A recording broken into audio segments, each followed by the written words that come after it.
And what's up, everybody? Welcome to the Rinky Dink Bullshit Podcast with your host, the podcast god, SuperFly, Johnny Lee, and his co-host, Sean Jahns. That is I. Hello, everybody. How are you?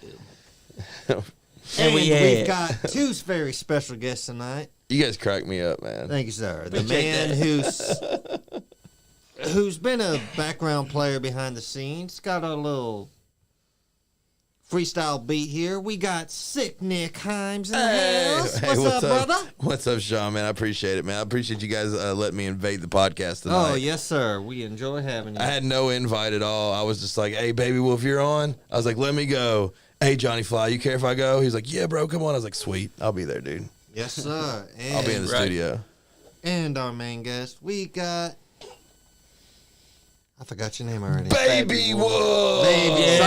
BabyWolf. He had a blonde moment. I did. I had a blonde moment. Face farting. We also want to say shout out to our sponsor, Ultimate Championship Wrestling.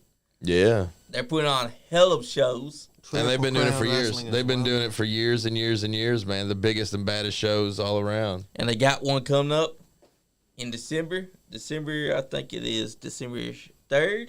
Mm-hmm. And it is going to feature Mama Bruiser's Battle Memorial. Oh, that's cool, man. Yeah. That is very cool. That's awesome, dude. Cause that's our dude right there. A lot of tradition in those wrestling associations, man. Oh, They've been doing it around this area and been doing it top notch for years and years to come. Very true. It's a whole lot of fun. We also want to shout out Kyle Maggart in Appalachian Mountain Wrestling. Kyle Maggart's a bad dude, man. He really is. Damn He's straight. a bad dude, man. And he don't play. Though we can't open that bottle of moonshine we got. I mean, he tried, but in the green room here, but let's not go. Hey, the crowds that they've been pulling, man. If you see what they've been doing the last year, 2 years, man, it's unbelievable, gone dude. to a few shows. Hell, one time we went and a whole school. It was at a little high school. Elementary school in Hazard, Kentucky. Mm-hmm. We went there, and that place was literally hanging from the rafters. Yeah, dude. As they say, it was full. When they came out of COVID and all that stuff, man, I remember Kyle Maggart came to where KPW was doing their shows on Sundays, and he was just starting back, and he was doing a TV taping and stuff there. Yep. And I wasn't really aware of what he was fixing to start doing, man. But within like 2 or 3 months after that, man, he was putting on those events like you guys were saying, dude. He was packing out schools and he was packing out. It seemed like everywhere he was doing, everything he was doing down there, he was packing out. Yeah, it was great. we also want to shout out Slap Mob, TA, Slap, and Joshua Rags Floydland, a.k.a. J Rags. Just say J-Rax. You don't need to go through his whole name. That's our boy. Yes, he is, but you don't need to go through his shoot name. We can just do his working name. We also want to shout out, always doing graphic designs, our guy Adam Asher. He's the man that made my logo, the podcast god, and the Nice Game Podcast's new logo. Nice. And he's also made Marty Clay's, Adrian Sanders, Henry Shaw's. And if you want one personalized, hit him up. He'll make it to your needs. That's right. Oh, got me again. We got a special guest in here with BabyWolf. We got BabyWolf's mini-me in here. And she keeps slinging Kool-Aid at me several times. She's gotten him several times. She's got me twice now. She's just been slinging. She's like, you look like you like Kool-Aid, fat boy. Let me throw this Kool-Aid at you. Yeah, she's good at that, man. She's good at that. I can already tell. So, She telling everybody what up. what did you want to ask me earlier? Oh, yeah, dude. So I got actually a question for you, man. And it made me giggle when you were doing the intro because I've noticed that you say Rinky Dink ass or Rinky Dink bullshit podcast. Yeah. And in my head, I'm like, what did that stem from? Like, was there an event that happened that got that name from? Like, I've thought that for months and months and months. You know, you guys been doing it. Off on that, Johnny, and then you can. What happened here? Take over. Well, sounds juicy. This is gonna be juicy. It's kind of juicy, kind of not, but who cares? There's another podcast in the state of Kentucky. Okay. Wrestling with Maverick. And Wrestling with Maverick. yeah, it used to be two guys in a wrestling podcast. Now I wish them. I nothing but- remember two guys. That KPW stuff. Yes, Okay. yes. Yeah. I know exactly what you're talking And about now. before I came here, I was loosely affiliated with them. I wouldn't say I was official, but I was. We did a few shows and stuff. I did huh? a few shows, mainly when we did the pay-per-view, premium live event, watch-alongs and stuff like that. Mm-hmm.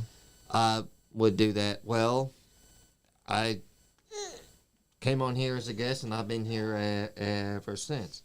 Because you're a star. Thank you, sir. Well, the host, Mike Maverick, we were talking like he was going to come in, join us. He'd invite him, but then every time he was supposed to be here, something would come up. His cat got sick. His cat got gonorrhea. I don't know. Oh man, Something always hard came up. That's hard to clear up. It really is. Or something. My hamster died. My hamster's cousin's rat's dog got sick or whatever. He'd come up with something.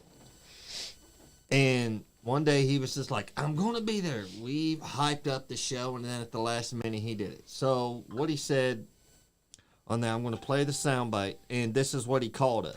Anyways, you guys go on your little rinky-dink bullshit podcast. And that's when it became. And we decided we were going to run with it. That's what he wants to call us. Good. Because you guys were the new kids in town, kind We of were when the it new- came to we were it. the- Because he the was doing podcast. that two guys in a thing or whatever Yeah. for a while. Yep. And then he's got butt hurt and he wanted to talk a little snap. Yeah. And you guys turned around and now you're lately making anymore, T-shirts. He's had, like, he won't say nothing about me. He won't say nothing about Andy. Uh-huh. Anytime he badmouths us, it's always towards Superfly for no reason. Dang, Superfly. When Yeah. Superfly, He think you're the you punk do of the to him, bunch? man? He right. thinks I am. He thinks but you're the guess punk what? of the bunch? Right. Guess what? Dang. That's why this When is my show. Superfly came on Damn. to the show, Superfly's first episode, he wasn't as outgoing as, you've known Mm-hmm. Superfly. And now he is my cousin. I will stick up for him all day long. Uh-huh. I'm allowed to hate on him, but nobody else is. Mm-hmm. Facts. Feel that. He has done nothing but since the second he got here, he says, Putting in work. he's put in the work, and he's not Mm-hmm. only said, what can I do to help myself on this podcast? What can I do to help the Others. podcast? Yeah. And the He whole said, thing. what can I Team do player. to make this? He's been a team player from the get-go. That's why for the rest of the year, pretty much, Andy's got his shoot job at UPS. Mm-hmm. Shout out to UPS. But Andy knows the podcast is in good hands with Johnny Lee and myself. You guys have been putting on phenomenal shows. Thank you, sir. Appreciate that. I mean, look at the guest you have today. This is Y'all, A100, well, baby. That's sir. right. A100, BabyWolf, BabyWolf. Yeah, we do have an A1 guest, and we got Nick Hines. Hey, like I said, yeah, and I'm sorry, and I you got couldn't this guy, resist, bro. and you got this guy. But Mike Maverick has been running his like he wanted to challenge Johnny to something, and we're like To not like a gonna lose. fight or No, he just wants to show up for something. It's called a podcast mania A trivia thing. But- about- that trivia a thing. predictions But isn't thing. that what he's always doing? Like he's always like having like these manias and Yeah. and things on his podcast. But I mean, I don't know. I think it would be a lot easier to work with people instead of trying to begrudge people or whatever. You know, making everything unite. If you're doing the He same said thing, once we started back up, he felt his life. What was it? Yeah, his life was over. We ended. the fuck? Yeah, Can we, yeah. Can we say that on like here? it- The fuck? Say Yes, it. you can. Hell The yeah. fuck? Yeah, he Maverick? literally said that The fuck, we man? were like his time as the top of the podcast. He in the state of Kentucky. No, he was not. Was over. Yeah, well, tell him that. Apparently, To be fair, I've he never said heard that. of it. You could ask. Thank you. You could ask Bobby. I was following him. I know for sure it wasn't. He told me. He told us. You can ask Bobby Doss. I put Kentucky wrestling on the map. No, he didn't. I got Bobby Doss's number right now. We should call him right now and be like, Bobby Doss, what do you think about Maverick? Oh, And he'll he's be already like, said. who in the fuck are you talking about? He'll be like, what in the fuck are Like, you he doing, think Nick? because he had his a little longer before us. Big deal. We've stepped up and we've gained as it just pertains to the wrestling companies in the state of Kentucky. You guys have been grinding, man. We have been grinding, and we've earned the respect from the state of Kentucky's wrestling. We're getting out there. We've got fans from Texas, some of them from California. Because to be honest, man, when you try to get in the business that you guys are doing, let's keep it 100% right Yes, here, sir. man. Let's keep it. When you get into wrestling, there's 90% of them that thinks that you're just a bunch of fucking goofs that don't know your ass from a hole in the ground when it comes to wrestling, and who in the fuck do you think you are to put your opinion out there, because what in the fuck have you did? Right. So it takes time to grind it out and show that you're going to be here regardless of what's going on, and you're going to be doing it the best you can regardless of what's been said or what's doing, and that's what you guys have done. Right. The longevity with you guys have kept you guys in it, and it's establishing you guys that you guys are getting better ratings than most people that's doing this style of podcast, for sure. Yep. Thank you. You know, who's doing better? If you know anybody that's doing better, let's see it. Exactly. Because You know. Because he said, yeah, Johnny, you've done this, you've done that, you've hyped the shows up, you've done this. But I did it first. Like, who cares? We've done it. Exactly. People's been doing this shit for a long time, dude. Yeah. You know. And It doesn't mean that you can't continue to live in the tradition and do it as Like, honest and he openly thinks as good as you this- possibly can. He thinks there's not enough, like, we'll go an old Western phrase. This town ain't big enough for the both of us. yeah, Says who? that's his You thought do your process thing, right we'll there. do ours. Good for you. Like, we've helped set up the ring. We tore down the Tear ring. down the ring. We've set up shown our chairs. respect. We've plugged shows 6 ways from Sunday. We've done everything but And we brew didn't the mention, popcorn. and we didn't Like, try give to us a make minute. up We'll do that WWE too. and AEW while we're doing And you all guys that. are outside of the realm too when it comes. You're not only doing wrestling, man. I've seen you guys reaching out to artists around here in got Lexington. musicians. You got musicians in here. You know, you know, BabyWolf had just hit me up earlier today, and he was like, it was so cool to reach out and be able to do a podcast time like this, because this is one of the first few ones that he's did, man. So this is all really fun and really exciting, and you guys are letting an audience be reached to him that possibly wouldn't be there without the show. And I greatly That's right. appreciate that too, Yeah. you guys. Like Appreciate that you means too. a lot. Yeah. So enough about Maverick, I suppose. That's funny. Now, that's funny that's that's what it came. Now it's That's where it time came to- around from, man.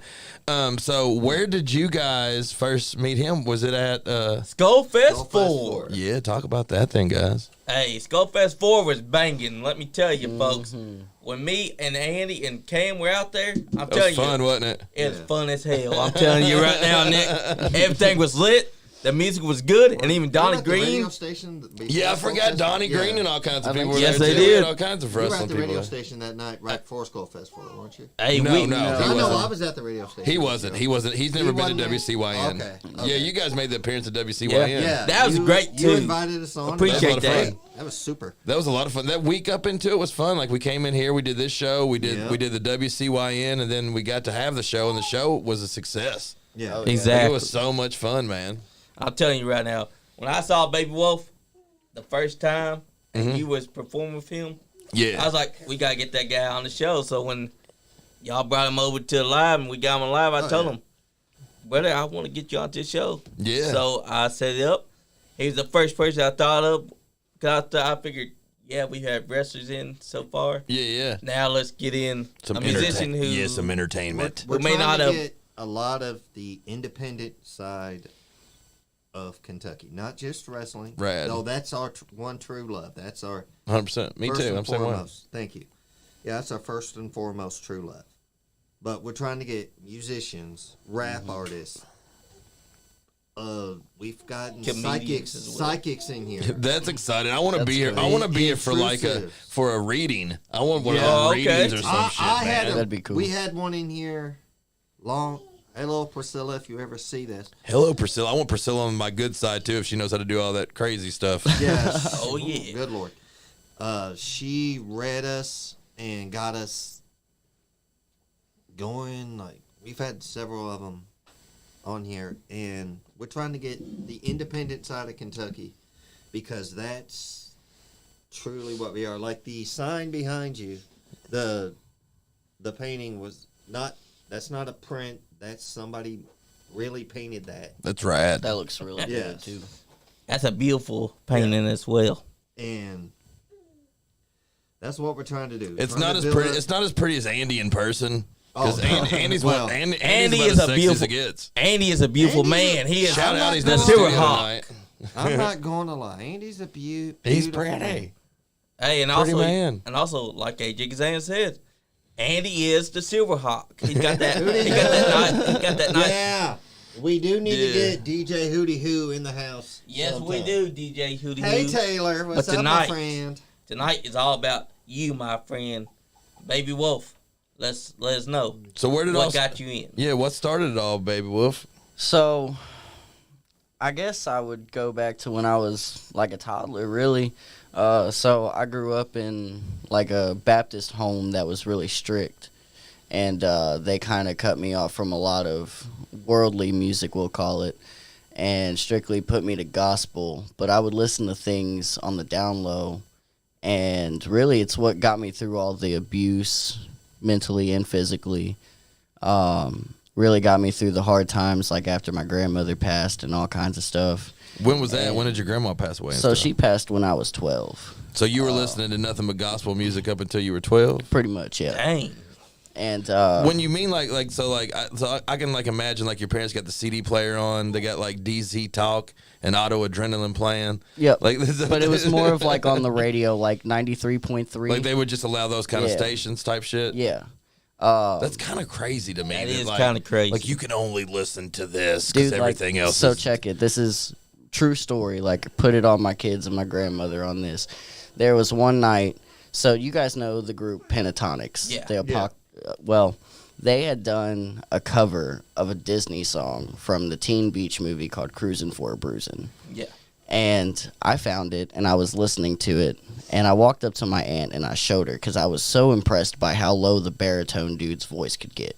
And she was like, oh, yeah, that's cool, yada, yada, yada. Well, a couple days later go by, and I go downstairs, and I'm listening to it and singing it, and she comes out of the bathroom we had made for my grandmother. And she goes, what are you listening to? And I told her, and she goes, is that gospel music? I said, no, but it's a Disney song. It's for kids, man. And she was like, that's not what I asked you. Is that song glorifying our God?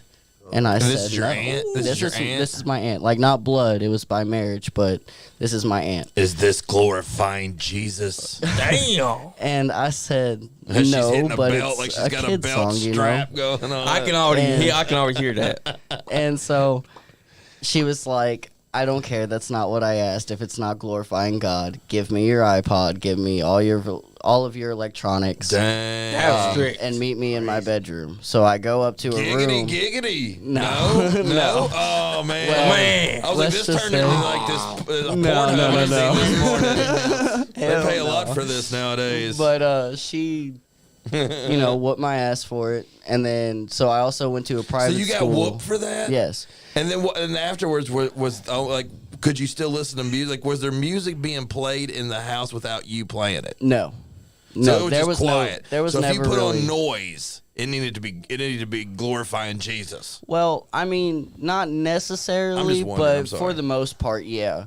Like, so her kids, my cousins, they could listen to whatever the fuck they wanted to. Okay. And her excuse for that was because they were older and they understood the difference. No, because they wouldn't put up with her shit, probably. I But couldn't imagine living inside such a strict household. That'd be weird. honestly, dude, Especially if you- my grandmother was the only savior for Or me. did in you that know any house. different? You probably didn't know any difference, did you? To be honest, for years it kind of Like you felt didn't- you normal didn't- to me. Yeah, I was gonna say you didn't know. Yeah, like exactly. You didn't It took understand me was all the weird way as up fuck. until I was like 18 when I was seeing a therapist, and I told her about these things. And she said, "Hun, I just want to let you know that you were abused."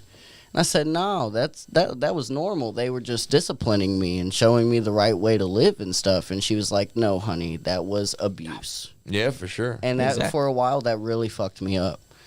So going into a teenager, you didn't really have much influence on music going on, huh? So like after Grandma died, me and Grandpa moved out of that house, and that's when I started venturing more into music. My sister showed me Black Veil Brides and Blood on the Dance Floor, and that was the whole start. That shows how young you are. Yeah. That's funny. 2001, boy. Yeah, I was gonna say, I It remember. shows you. Yeah, I remember when those were in like Guitar Hero, and it Yeah, was like new, those were new the music. shits to the people back then. So those were so your first influence was more rock than hip hop, I'm supposed. Is Yep, that right? Yep. So like my whole life, though, from like probably 3 or 4 years old, I've always wanted to play music and be a musician and like be big in that industry. And then after Grandma passed, I kind of got all mentally fucked up and started focusing on things that I shouldn't have instead of the things that I should have. What was some of the stuff you focused on that you shouldn't have focused on? Drugs and ass. Yeah, So titties I could tell. Yep. and I didn't temptation to sweet titties. Yep. I didn't give a shit about And drugs. school. I didn't give a shit about what anybody said to me or told me what I should do. But this was at a young age because you're still young. Like, how old are you right now? I'll be 23 in Yeah, January. you're 23 right now, so you're young as shit. You're young. So this addiction to the sweet titty and drugs started at what Hey. age? What So- age did it There's start? nothing wrong with Hey, the I sweet feel titty. that. Yeah. I'm still I'm addicted to black strippers. Wow, Johnny Fly. Hey, there ain't nothing wrong with a little bit of cocoa in your life. That's right. But Oh, baby. so I would say it all really started in like freshman year of high school. So I age 14. Yeah, about. I started smoking pot when I was in 8th grade, but when I moved to Cynthiana, Kentucky, that's when I started dabbling with like pills and all that kind of stuff. I got really strung out on pills for a while. And then as I got older and moved out of my grandpa's, I started experimenting with heavier things. Like I've tried meth a few times. I don't like it. Methamphetamines. Yeah. Oh man. I got Meth. I was tricked into doing heroin once. Tricked into doing heroin. Yeah, they You're told like, me. hey, here's Pepsi Cola. Just kidding, that was heroin. So actually, Joke's kind on of like you. that. Yeah. So How did they when- trick you? So when I was a freshman in high school, I was still living in Ohio, and I have really bad back issues, and my knees are fucked up. Then you're And- 23. Yeah, dude, tell me about it. Jeez, So- you need milk. I couldn't imagine. I was not feeling good at all this day. Like I was in so much pain, I just wanted to crawl up in bed and die. And somebody that I knew came up to me and they were like, and I was telling them about it, and they were like, if I give you something, will you do it? I said, what is it? She goes, it's just a painkiller, but will you snort it? I said, why can't I just pop it if it's just a pill?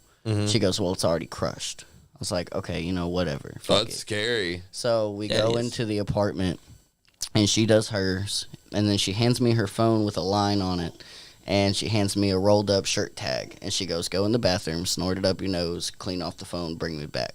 All right, cool. Went in the bathroom, first time ever snorting anything. I decided to put it all into a pile and shoot it up my nose all at one time. And won't lie, had the best nap of my life. Fell Woke asleep. up feeling like a brand new baby. And a few months go by. Started singing like Kurt Cobain songs. Yeah, Yeah. yeah. Just Yeah. Alice in Chains. Fuck yeah, dude. Just naturally in your head. But a few months later, man, we were sitting there, and I was talking to her, and I was like, I will do any drug that you put in front of me before I ever fuck with heroin. And she goes, you've done heroin before. And I was like, no, I haven't. She goes, you smoke weed, right? I was like, yeah. She goes, you've done heroin. I said, no, because the people I get my shit from don't lace my shit. She goes, trust me, you've done heroin. And I said, Dang. how so? I would've She freaked goes, out. you know that powder I gave, or the pill I gave you a few months ago? I said, yeah. She goes, that was heroin. Oh Dang. hell no. I would have was- freaked out. I did too. I said, you stupid bitch. I would have caught I'd Stephen be P. fucking New. pissed. I would have caught man. Stephen P. New. I said, you could have killed me, man. Yeah, that's right. Stephen P. News. And this tells you Oh, how you- stupid she was at the time. She goes, oh, no, you can't overdose on heroin in its powder you form. can't. I said, bitch, you can overdose on ibuprofen. Like, the fuck you mean? You can overdose on crickets if you do enough of them. That's I right. believe it. You can OD on crickets. Hell, if you I'm eat telling 42 bananas in a row, you'll die of potassium And that's poisoning. breaking trust too. Yeah, that's what I'm 41's saying. the cutoff. Gotcha. Yep. So we're all right. So you're a freshman in high school. You've now did heroin. You've now had addiction to titties, and you're playing an instrument yet? So I dabbled Like, are you with doing the guitar instruments? for a little bit. Uh-huh. I used to play piano when I was a kid. I actually Was that your had- first? Yeah. Was it which instrument were you attracted to first, and why? Honestly, the guitar. And the reason for that is my mom had a boyfriend growing up. And when I would go over to her house for the weekend, he would be playing his electric guitar, and I just thought it was the coolest thing ever. and I wanted to learn. So every time I'd go over there, he'd hook up one guitar for me and one for him, and we'd just sit there and mess with it all night. And I've always wanted to learn, still want to learn, just don't really have the patience. I think I might be getting one soon, so hopefully I'll learn that. But yeah, my mom's ex-boyfriend Ryan is what started the whole wanting to play guitar So thing. thanks, Ryan. Thank you, Ryan. Ryan was an inspiration. He was. Probably more to you than your mom. Are they still together? No, hell no. Peace, Ryan. Peace, Ryan. But Appreciate what you left. He was definitely a bigger inspiration than my dad was. I'll give you that. I'll give him that. So where did your first dab in actually making your own music happen? So it was when I moved down here to Kentucky. My cousin Chris, who is actually on the live or watching in right now, he showed me this app called BandLab. Who was it again? My cousin Chris. Cousin Chris Horsley. Yes, sir. Cousin Chris. He's here. What's up, Chris? BabyWolf fire. What up, cousin Chris? But he showed me this app called BandLab, and he said, man, you can do all kinds of crazy shit on your phone with this app. Get on here. And he showed me some stuff that he had recorded.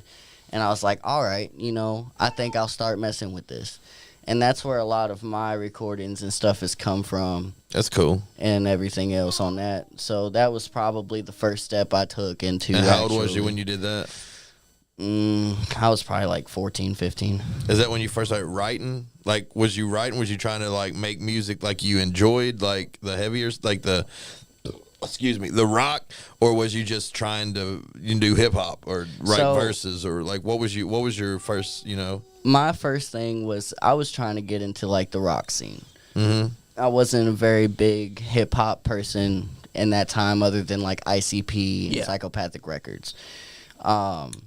Who influenced you? At 14 years old, is that what you're saying? The ICP and stuff? Yeah.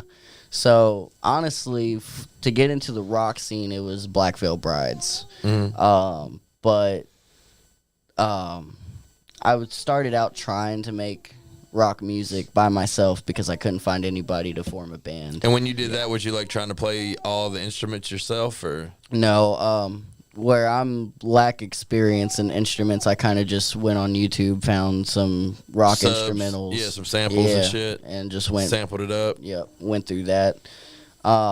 Wasn't too great at it. I've gotten better throughout the years. Mm-hmm. But as I got a little bit older and was hanging out with my cousin a lot more, he got me into trying to freestyle and stuff like that. So that's where it started going with the hip hop. And eventually I just said, fuck it. Did you feel like you were good? Like, was it frustrating at first, or did you naturally like? Oh yeah, freestyle. Was it like a high for you? Like you were like, oh, I just wrote a verse, now I can say it, now I feel good. Yeah. That's basically how it is. Sometimes that sounds weird, but that's how it is a lot of times. It really is. Like people are like, I'm gonna try to do it. Oh shit, I just did it. Yep. I might be good at this. Yep. But I will say try, it takes a lot of practice because and discipline. Yeah. And it takes balls to start. Yep. You got to be able to take rejection. Yeah, you know what I'm saying? For like sure. all that kind of shit. Criticism is what's going to bring you your fame. Misunderstandings, all kinds of shit. You got to get through all the bullshit. Yep. Things like that. You're going to go with all the bullshit. There's always going to be bullshit. Yep. It's the people out. I've always said it's the people out there that say, fuck you, you suck, that brings you your fame. That's right. Because they're the ones that are making a name for you. Yep. But then when I said screw it, and started doing hip-hop, since I couldn't find a band, I figured it would be a little easier where I'm a solo artist. For sure. And not very experienced with instruments. So, went on with that, and I was kind of more influenced hip-hop-wise by, like, ICP and Twisted, Jamie Madrox and Monoxide. ABK, all them, Boondocks, stuff like that. Boondocks. That's right. But, Chicka. yeah, so that's kind of where the hip-hop started. And when you listen to some of my music, you can see that influence in there. You can. For sure. Definitely. Because I'm all about that bloodshed and shit, So is that who influenced your style? Pretty much, yeah. I can tell because listen to Maniac earlier with Nick Himes. Yeah, that's on SkullFace Records Radio, baby. That's right. Funny story about that. When he sent me that beat and was wanting me to hop on that, I was like, you know what? I think instead of just trying to write something new, let me go back through my notebook of things that I haven't touched and just go with it. And I took a few bars out of a few of my pages and put it in there. And then I went to Nick's studio that he had at the time. And I let him check it out. And he was like, we could tighten this up a little bit and do this here and stuff like that. We worked on it a couple times. We worked on it a few times to get it tight. That's the way to do it. We had a really good idea and a really good concept. And I didn't want like a couple seconds at the end of the verse or a couple spots right here or there to like not make it just as tight as it could be. Right. And I feel like when we got through, it's a song we're gonna have forever that we can just be like, hey. Oh yeah, I still flex on that song. Yeah, I still flex on it. Yeah, it's. I mean, and so many people haven't heard it. Like we've heard it, and our homies around us has heard it and stuff though. But there's a whole world out there that, it'd still be the first time they hear it when it comes out. They need to hear it. So if you guys want to type in BabyWolf SkullFace Records, you'll see it. It pops up Maniac. It's rad. Right. Like it, share it, check us out and stuff, man. But that's the last track that you've that you did. What was the first track that you actually recorded and put out? So that is actually on my YouTube channel. And shout out your YouTube channel and where people can go and subscribe to it. So best way to find it is to go BabyWolf, all caps, no spaces, and then type voices. You'll see a picture of my face. BabyWolf. Yup. WOLF. And That's right. You'll see a picture of my face. You click on that, and you can go to my page. There's not much stuff on there because I'm a busybody, but there are a few things on there. The first song that I put out on that was a song called Think Now. I recorded that on top of a Juice WRLD beat. And the story behind that song was I was in a long-distance relationship at the time, and we were going through some stuff, so I decided to do some Adderall because I wanted to feel happy. Adderall's insane. It just made me depressed. I've learned that if you're going to do Adderall, that you have to go in with a happy mindset or you're not going to be happy. If you take it, it depresses you. I think it's the same as methamphetamines. It's just a nice way to say meth. Yeah. What Adderall is. Well, I'm not going to lie, man. I've had it. For me me too, sure. personally, 1,000 times. Me personally, Adderall is the legal version of meth. For sure. But meth, when I had done it, it's legal coke, y'all. Yeah, when I had done it though, man, like for 5 minutes I felt something like right here in the middle of my forehead. And then after that I felt sober, but I didn't want to sleep. And it just made me really irritable. So I was like, fuck that. If I ever want to speed again, I'll either find some coke or I'll do some Adderall. I had homies I was in a band with like in the early 2000s, dude, and they would fucking get that Adderall and just be fucking rocking all Adderall's fucking night, fun, dude. Adderall can Nonstop. be fun. For sure. That's right. I mean, Adderall makes you depressed. Like you take it, you feel fine for a few minutes. If you are in that mindset when you take it, that's going to be the mindset for the whole high. And I'm about to fight this baby right here on live radio. Y'all think Nick's had a bad week last week? Wait till I get in trouble for fighting a baby. I think that baby's got the chance, though. I don't know. She's a feisty one, dude. She kicks my ass sometimes. Little red hot chili pepper. You saw how good she could throw that Kool-Aid. She done hit me 3 times with it. She's like, hey, you fat motherfucker. Like, you either take what I'm drinking or it's going to be on you. I'm not scared of you. Is he talking about you? Leave baby alone. She being good. That's mini BabyWolf. Say, yeah. But yeah, Adderall. Y'all see the little baby on there? But so near the end of the high, I decided, I'm gonna just write some music. I want to write something because my friend from Canada fell asleep on the phone with me and stuff like that. And I was like, I'm not gonna wake her up, whatever. So I started. I put on a beat and I just started writing some lyrics and stuff. And it took me 12 hours to write that song. But, I mean... So you were just into it. Like, was you rewriting or was you just, like, redoing your thoughts or you just wanted it to be perfect? It was just whatever went through my head at that time, Look, you can't. Sounds like all musicians. Whatever goes through your head at that time, you want to get it written down. Yeah. Well, sometimes, man, what I've witnessed, dude, is that, like, sometimes you'll lose your everyday motivation because you'll get so comfortable in life. Yep. You know what I'm saying? And it's hard not to do that. Like a lot of people, they're like they go through these big things and go through this and that, and then it's kind of like every time. It's kind of like the old saying, like if you only pray when you need them. Like you see, you're going through bad stuff, so now you pray to Jesus. You know what I'm saying? Yep. And people like feel like they have to go through bad times to be able to write, and that's a hard funk not to fall into when you start writing and stuff. You know what I'm saying? Yep. And it's hard to keep the motivation when things get comfortable. So it's like it's bittersweet. It's a catch-22 though, because you don't want your life to be shit. Yep. Just to be able to write a fucking tune, you know what I'm saying? So you have to understand how to take like emotions from sometimes like other situations, or you have to dig up some of that past that you don't really want to deal with or that you left behind to be able to write stuff, man. Yep. What do you like? You know, let's say right now you're gonna sit down and you're gonna write a banger, and you're like, hey, tonight I'm fucking writing regardless. What are you gonna do to get that process going? Like what's gonna get that rocking and rolling? First off, I'm going to look back on how my day was and see if I can get any spark out of that. If not, then I'll look back on something that happened maybe a week ago. And if just not, think about then, something important, like something that sticks out. Yep. Something that sticks Motivation. out in your head. Pretty much. Like you having to cuss out your boss or whatever. Like Yeah, you man. ain't fired. Yeah, You man. ain't quit yet, but you Yep. ain't fired. That's Yep. something that can spark motivation. Oh, right it there. has. for sure. It has. I couldn't tell you how many times I went home after work, just threw on a beat, was home by myself, and was just like, hey, man, fuck this dude. You know what I'm saying? So, like, yeah. I've thought about Yeah. that a million times, man.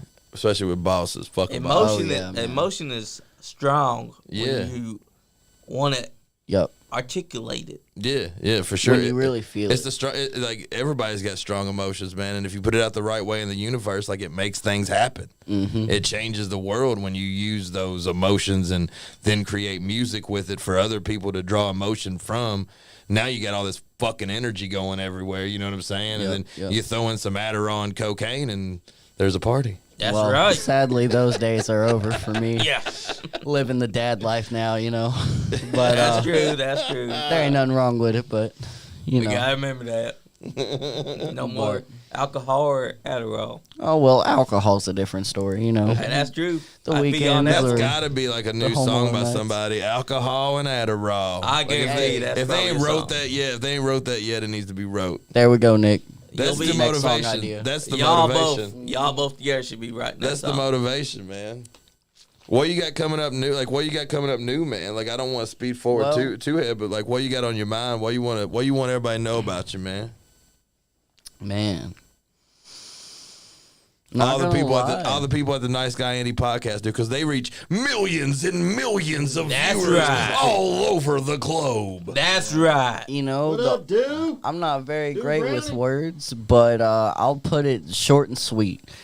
I'm a city boy living in a small town, just trying to make it somewhere in life so he can finally fucking feel something. Feel that? And honestly, don't get me wrong, I love my kids, and if I don't ever make it, as long as I got them, I'm fine. Amen, But I feel like the only way that I can ever be truly happy throughout my life is to do music on top of it all. Because it's the only thing that has ever brought me true joy through my entire life. It's a high, man. It's crazy, right? Yep. Always made me feel accepted, always showed me where to go when nobody else was there to guide me. So, yeah, man. Yeah. Music is a very big part of my life. Yeah, man. You, the last show you had was the Halloween party at Neon Nights Yeah, in that was pretty Nicholasville. dope. Tell us about that. Dude, Man, he came out full Juggalo paint. I'll tell you that. Yep. Hell yeah. I was going to do it tonight, but I couldn't find my face He paint. nor whooped, had he time, whooped, he but- whooped, he whooped. Yep. So I did a few He covers. got the Fago.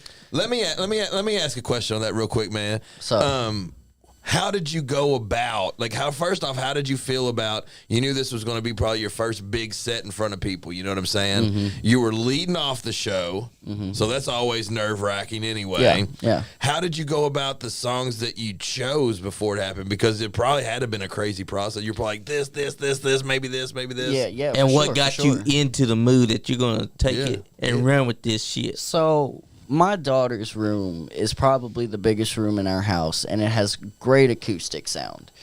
And I'll go in there and I'll, play music and I'll jam out to it, sing along with it. And Gorgeous Nightmare by Escape the Fate, which was the first song that I sang that night, I thought to myself, I sing that really well. If I'm gonna do anything, I want to do something that I can. That You I'm want to lead off decent with a at, banger too. And so I was like, we'll just see what I sound good with. And so I picked about like 7 songs, and I practiced those for like 3 months.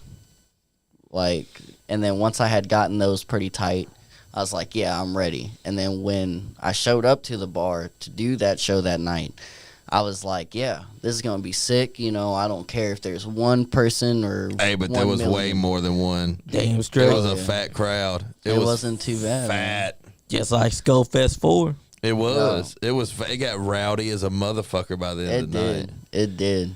So what surprised me, man, and you could tell me if this made you feel some kind of way, but your last song threw everybody for a left. You know what I'm saying? Knew it would. I knew it would. Out of nowhere, he drops out, every rose has its thorn. You know what I'm saying? Yep. Every rose has its thorn. You know what I'm saying? And by, I think, the first chorus, BabyWolf had like 10 people on the stage, like swaying and singing the fucking song. Everybody in the fucking place, everybody in the place that knew it was singing along. How did you feel once you started out? Was you nervous getting ready to sing that song? And how'd you feel once you seen that, like, shit was fixing to take off? Like, it took off right there. Once I heard you say, "Oh, he's gonna sing for us," I felt calmer. I felt calmer because I was like, "All right, he's cutting up with me. We good. We good." But we did our song too. Yep. Like, I forgot we did our song during that. And dude, like, amen, but I took so many edibles that day, and I knew our band played way later in the night, and I was full blown just fucking out of my mind when we did our song. It still sounded badass though. It was a lot of fun. Man. Real quick, guys. Phil Kelly said, "Nick, is this someone we might need look at for Symphony Bike Fest?" Yeah, for sure, man. Hey, shout out to him with the Bike Fest, man. We had a lot of fun For doing sure. that. I'm down for it. We had a lot of fun doing that this past year, man, and we'd love to be back. We'd love to be back. Smooth isn't here tonight. But what we got here is BabyWolf in the house with Nick Himes. Chucky Smooth's the man, though. Yes, he is. But that night I wish I could have been there to see that. Dude, it would have. The Halloween party was off the chain, man. I saw what happened at Skullfest 4. Y'all were singing Maniac together.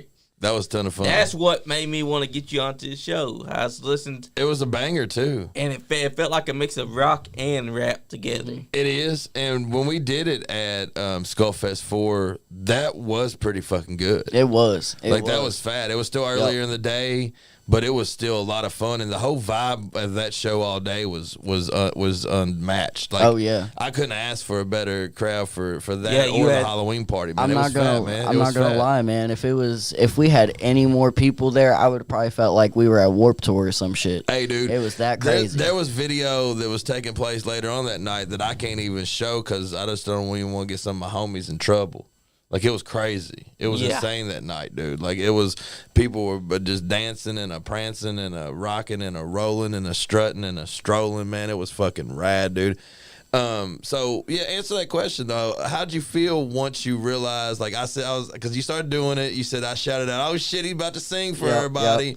How'd you feel once you realized that, like, oh shit, this is like, there was the song of your set. Yeah. Like, it went nuts. Everybody went crazy in there. The first thing that went through my mind when I stepped up to the mic after putting on the instrumental was, okay, this is the last song for me for the night. I'm gonna sing Poison. I'm gonna sing Poison. I don't give a fuck. Yeah. That's what it's all about. So there was a toss up between 2 songs because I had done too much. I had done too much of this and not enough of this, No shit. So I ran out a little bit of time. So there was a toss up between 2 songs, and that was "Every Rose Has Its Thorn" and "Killing Strangers" by Marilyn Manson. Oh wow, I didn't know that. And I was like, okay, this is exclusive. I was like, okay, so fuck it, we'll just slow it down. We'll do something nice and sweet for something that everybody knows. So we did that, man, and Nick started cutting up with me.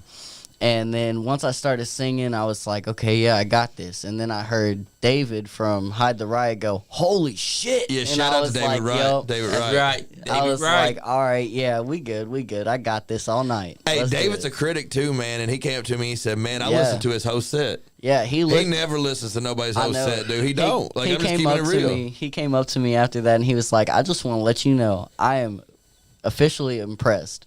He said, I never stay up here and listen Yeah, to he ain't lying somebody's whole either. show. He wasn't lying. He wasn't He lying. was like, but I stayed up here the whole fucking time. And I was like, thanks, man. I really appreciate Yeah, that. the whole Dude, bar- you got talent. The whole Thank bar, you. the whole Thank bar you. sang the last song with him, man. Oh, And yeah. It was a great way to start out that night, man, and the vibe didn't stop. And I'll the tell whole you night was what. nuts. And I'll tell you what, I've never felt so much love in one spot than I Yeah. did that night. Oh, he was high as dude. The energy made him high as a kite. The Oh, next day, dude. he was like, "Hey, where can I get some gigs? Can I find a gig?" He was like a drug addict. He was like, "Can I get a Yeah. gig? Yeah. Can I get some of that gig again?" Hey, once you feel Literally. that excitement from the crowd and that Yeah. adrenaline, Yeah, it you don't get wear that off. pop. You It's get a that high first that pop, you just man. can't shake off. Yeah, That's you get that right. first pop, It's man. great. And that's what I tell people, man. There's nothing like being in front of an audience sometimes, especially like once you've practiced and you put your heart into it and you've wrote these songs. Like people don't get it. Like you have to write the songs. You gotta be ready for the performances and shit, man. You don't just go up there and it don't just happen naturally. Andrew Jones, what the hell, dude? So my wife likes to get choked and slammed. I'm Andrew Jones, dude, bro, ain't what's lying. up, man? Ain't nothing wrong with that, though. I mean, hey, there's nothing wrong with that. He ain't lying, man. We can bring Hey, her wife. some women love that. Bring his wife Yeah. in here and we'll Yeah. all choke and do whatever we need to do. That's You know right. what I'm saying? That's Anybody's right. wife out there likes to be choked and whatever, man. Johnny Fly right here next to me, That's Baby right. Wolf, shit, Sean, John, and Nick Yeah, Nasty. baby. We'll shut the door and show you some more, baby. That's right. Get shit you can't pay for. Baby, Okay, lock look, the doors Speaking and of paying for turn stuff, man, lights let down me low. shout out. First, I appreciate you guys having us in here. Yes, sir. Everybody listening, man, y'all on here typing in, running your mouth, saying whatever you're doing, and all that good stuff, man. We appreciate everyone that tunes in. But go ahead and give 99 cents to these dudes, man. You can subscribe to their podcast and make sure that this stuff can happen and they can bring in guests. They're the best in Lexington, bringing in local talent, man, with music and wrestling and all that good stuff. And they just need 99 cents, man. You sitting around not doing shit instead of buying that pack of peanuts tomorrow morning that you don't need. Just send in 99 cents, man. 99 cents support a it, man. month. Support it. Not yeah. a day. A That's month. right. It is a A month. month. That's A yeah. month. And it's What does that bring you nothing. to? People spend more than that at People spend Starbucks. more It's than 3 that cents a on day. It's 3 cents a day. 3 cents And a it's day. not Yeah. expensive. 3 cents a day. 3 cents a day at the most. Yeah, y'all support this podcast, man. Like I said, they bring in all kinds of cool ass talent stuff, man. They let us come in here and run our mouths and all that good stuff, man. That's and what we it's all appreciate it about. I'm gonna get out here for like 2 seconds ago. I'm gonna go use the bathroom real quick. So y'all talk amongst yourself. I'll be Philip right Kelly back. wants you to Oh, know thank God we're the getting date. Oh, hey. He said July 27th, SkullFace Records returns to Symphony Bike Hey, Fest. let's do it, man. That's Let's right, do it, baby. man. I Yes, got sir. the banner from last year. Dude, Philip hooks it up, man. He makes a nice banner. It was a nice time, man. We Y'all had a know great Phil time. Kelly used to wrestle, right? I mean, Yeah. you could call it wrestle. You could call it wrestling. Lil Harley. Shots fired, Phil man. Kelly. Oh, I know You're him. going to have to fight. Lil You're going to have to Harley. wrestle Nick Himes. Lil Harley. But yeah, hey, you got yourself a gig. Awesome. Hey, keep them coming. Keep them And I'm coming. telling you, My door's always open. you were one of the talents that caught my eyes that night. The first time I heard you and Nick Himes get up there and y'all start singing together, Mm-hmm. it was like magic. It just came together like this, like peanut Yeah. butter and jelly. Yeah. And when you came over there, I told you I wanted to get you on. Mm-hmm. And let me know, what is it like to be with Nick Himes, SkullFace Records? Man, I'm not gonna lie, it's a really nice experience. Like, you know, at first he'll come off like, you know, he's got a lot of stuff on his plate. He ain't got time to fuck with you. But at the same time, if he fucks with you, he'll make the time to fuck with you. And he's a really cool dude. He's very understanding. There's been times where I've hit him up just to talk to him about shit because I just need somebody to talk to, you know, and he's always showed me much kindness and a lot of love, and I appreciate so much that he's done for me.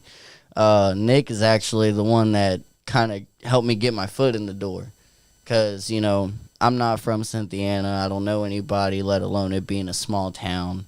I don't really, you know, I didn't really know where to go. And I met him at Shell when he was working there. And he had told me about his studio or label. And I ended up hitting him up a while, like not too long after, with a song of mine. And he was like, hey, man, you know, that's not pretty bad. How about you come, hook something up or whatever. And but my first experience over there was just dope as fuck. It kind of took me back to my high school days, you know, minus the drugs and alcohol. True. But yeah, it was a lot of fun. And other than that, man, it's just a lot of love and a lot of business, you know, like when we're in the studio, there's cutting up and all that shit, but like we kind of try to stay focused on the true priority there, and that's the making the music. That's what I'm talking about. It's awesome. That's being you. SkullFace Records. Yeah, dude, nonstop, man. Oh, yeah. When I'm in there, you got to be focused, man. Yep. When you're in the studio, man, it's like it's time to grind. That's the fun part, man. Yep. It's like you got a studio, you got homies that know how to, you know, do the shit. We've practiced this our whole life, and then the fun part is finishing it and having something done. You know what I'm saying? Like we did that song Maniac, man, and a lot of people might hit it up, might listen to it for 20 seconds, turn it off. Some people might listen to it, be like, "Oh, this is a banger. This is cool." It is a banger. But to me and him, this is something that we can listen to for the rest of our lives. Yep. I got it on a record. You know, I put it on my third solo CD, Nick Diversity, and you guys can get a copy of that, SkullFace Records, man. Just hit me up. But that's something that's going to be on the CD that, like, his little girl that's in his lap can listen to when she's older. And if he never does any music ever again, he's still got a song on CD, right. man. He's still got a song that's out there that his little girl can, you know, his little girl can look up and be like, "Oh shit, look what Grandpa did. He was a maniac back in the day. Like he That's was right. crazy. I stole an L8 and shit. Hey, Like, that's I didn't okay, even brother. ask. I didn't even ask. I just They're went straight to there. the refrigerator. They're there for a reason. Help Say, yourself man. to it. Y'all care if I run to the bathroom real fast? Yeah. You can, brother. Can't that run at? though. But you know, Into the hall, all the way to the end of the hallway. you on know, the left. another person that, like his sentiment when he's talking about if he don't make it, if his CDs don't make it and all that, Yeah. and he's got his kids, Afro Man once said that too. And so that's all he said. If my tapes and my CDs don't sell, Yeah, man. I'll just go back to selling tumbleweed. Yeah, dude. Like, I've been doing this shit. I've been in this music stuff for like 15 years now, nonstop. I've been doing it almost my whole life, like making it and trying to learn it. But I've been serious about it about 15 years. And I could quit right now, and I'm good. Because I've did what I like, and I've did it my way the whole time. I don't try to be something I ain't. I don't try to do something that I'm not. I try to do the best with the people that I got to do things with that want to do stuff, you know what I'm saying? But I hope to do as much as I've already did tenfold throughout the rest of my life, you know what I'm saying? It's something that it's either a part of your life or it's not. And regardless if I'm getting paid millions of bucks or if I'm getting paid $100 a gig or if I'm getting paid just to volunteer because I'm doing it for a good cause, I'm doing it because I love doing it. And as long as I continue having fun and people like BabyWolf continue to, like, you know, all these, you know, he's new to me. Facts. You know, when I started this shit, he was 8 years old, Yeah. you know? So think about how that train goes, that, like, I'm being able to help him do music from something I started when he was 8 years old. Right. You know? Exactly. That's mind blowing. And that's the grind. Like, you guys, dude, you guys have been doing this a minute. Like, it's going to come to a point to where you guys have people in here and they're like, "Oh, I was listening to you when I was 15. Yeah. And you're like, "What?" That's what I'm talking about. You know what I mean? We've had many people What that's the hell? actually DJ told us that they've been listening. DJ Easy E goes, rumor has it SuperFly Johnny Lee is going to be selling his own Kiss cards for $9.99. I mean, who told you my secrets? I'll take the first two if I got somebody else there to match to. You know what I'm saying? Shit, fuck it. That's right. Your audience is crazy, man. Y'all Yeah. got the most diverse Oh, yes. we audience in there, man. You got people in here that, did. We didn't have most of them until Johnny got here. yeah, Johnny's the superstar, man. I mean, just look at him though. You know, But to Appreciate that. hear it though, can't help man. but like him. To hear it though, man. Cam said he brings in all the people. Cam and Scott Diamond. Between them two, they're the reason the ratings are big. Oh, yeah. Hey, Definitely. Scott Diamond and Cam, let me tell you, Scott Diamond got his ass good. He hit him with those brass knuckles. Cam should have known. Don't mess with a man, Man. when he tells you not to. Man, tell me about New South Wrestling, man, just real quick, because y'all know New South's the best wrestling going on in It Kentucky. really It's is. crazy, ain't it? It really is. It's crazy that New South don't have 1,000 people in that building every time they day, have a every show. day. It's insane. They put on a show like there's 1,000 people in there. yeah, they do. It's crazy, We dude. It is crazy. Jay Lethal. He just wrestled again last night. Lexus King, a.k.a. Brian Pillman Jr. Yeah. They're putting on banger shows. Like Great top of the work. line fucking banger shows. Top of the line. And the talent they get in, the talent they're getting in, I can't really say nothing because they haven't announced it yet, and I'm not going to give any away. But it's going to be just like always, man. It's always just the best there is. You know, the best talent. Because to me, man, you know, and I'll say, dude, they got Ohio Valley. It's probably their closest competition with shows. Yeah. And Ohio Valley probably, especially after this, you know, Netflix thing's bringing in bigger crowds for sure. But when it comes to match for match, card for card, and the show for show, man, it's hard to see anybody top what New South, you know, the way they book. Yeah, that's true. I mean, Anthony Presley's doing a job. And Tony's one of the most respected guys here in the state of Kentucky. Yeah, dude, he's a class act. He is 100% class act. I interacted with him and did Skullfest 3 at the arena, at the New South Arena up there in Lawrenceburg, and he was a class act the whole time, man. The people that worked there, the people that was around, I believe his children were in there a little bit, and they're always respected. Like, you can just tell. They're very respected. Like, he does what he's supposed to do, and he does it well, man, and he beats up Scott Diamond. Exactly. Beat that, dude. Anybody that does that, anybody that is stunned that'll give the RKO to Scott Diamond, man's all right with me, brother. He brought Scott Diamond back just to wrestle him. Yeah, man. Beat him up. Eric Montgomery said, DJ Easy said, hey, New South, book Nice Guy Andy versus John Lee with Sean Johnson's. Okay, listen. Do it. Me and Nice Guy Andy are best friends. Do it. I don't care. I'd love to see that match. Why is it? We just turn on Let it just do it for. Maybe a pre-show. Why you gotta turn on pre-show match. You're Maybe a special pre-show. referee. We just be like, No, you want to see a wrestling match? Okay. We're gonna get chair. No, you ain't doing no DQs. So, you ain't doing no Thank you, Andy. He's a John Lee. SuperFly John Lee is pretty. Andy, you kiss ass. We're coming at the top of the hour, so I have another question. I got the annual top of the hour question to Johnny at SuperFly. Out of all of these blanging, badass jackets that you had and that I've seen since, because I remember the first jacket I seen was at Legends Bar in Cynthiana when you were rocking your ass off for the entire show. Yes. Like you were rocking and rolling from the time you walked in with your ticket until the dance party at the end of the show. You were dancing non-fucking stop, dude. But out of all those jackets, which one of those jackets are your favorite, man? I mean, I've had some great ones. I've had a black one, a silver one, a gold one, this red cardigan, sometimes a blue one, sometimes a gold vest. Like I say, the gold jacket was my favorite. The gold, yeah. And the black one's my second favorite. I feel like, you know, if we can get enough people to donate the 99 cents a month for the Nice Guy Andy podcast, we need to have you a custom gold jacket that says SuperFly on the back or something. Yes. You know what I'm We saying? definitely got to Or a get that. picture of you That'd be like awesome. rocking it out or whatever you do, Yeah. man. Like that's SuperFly. That's definitely what I need. Because I'll tell you what, being a podcast god, it ain't easy. Sometimes you got your haters, sometimes you got your fans.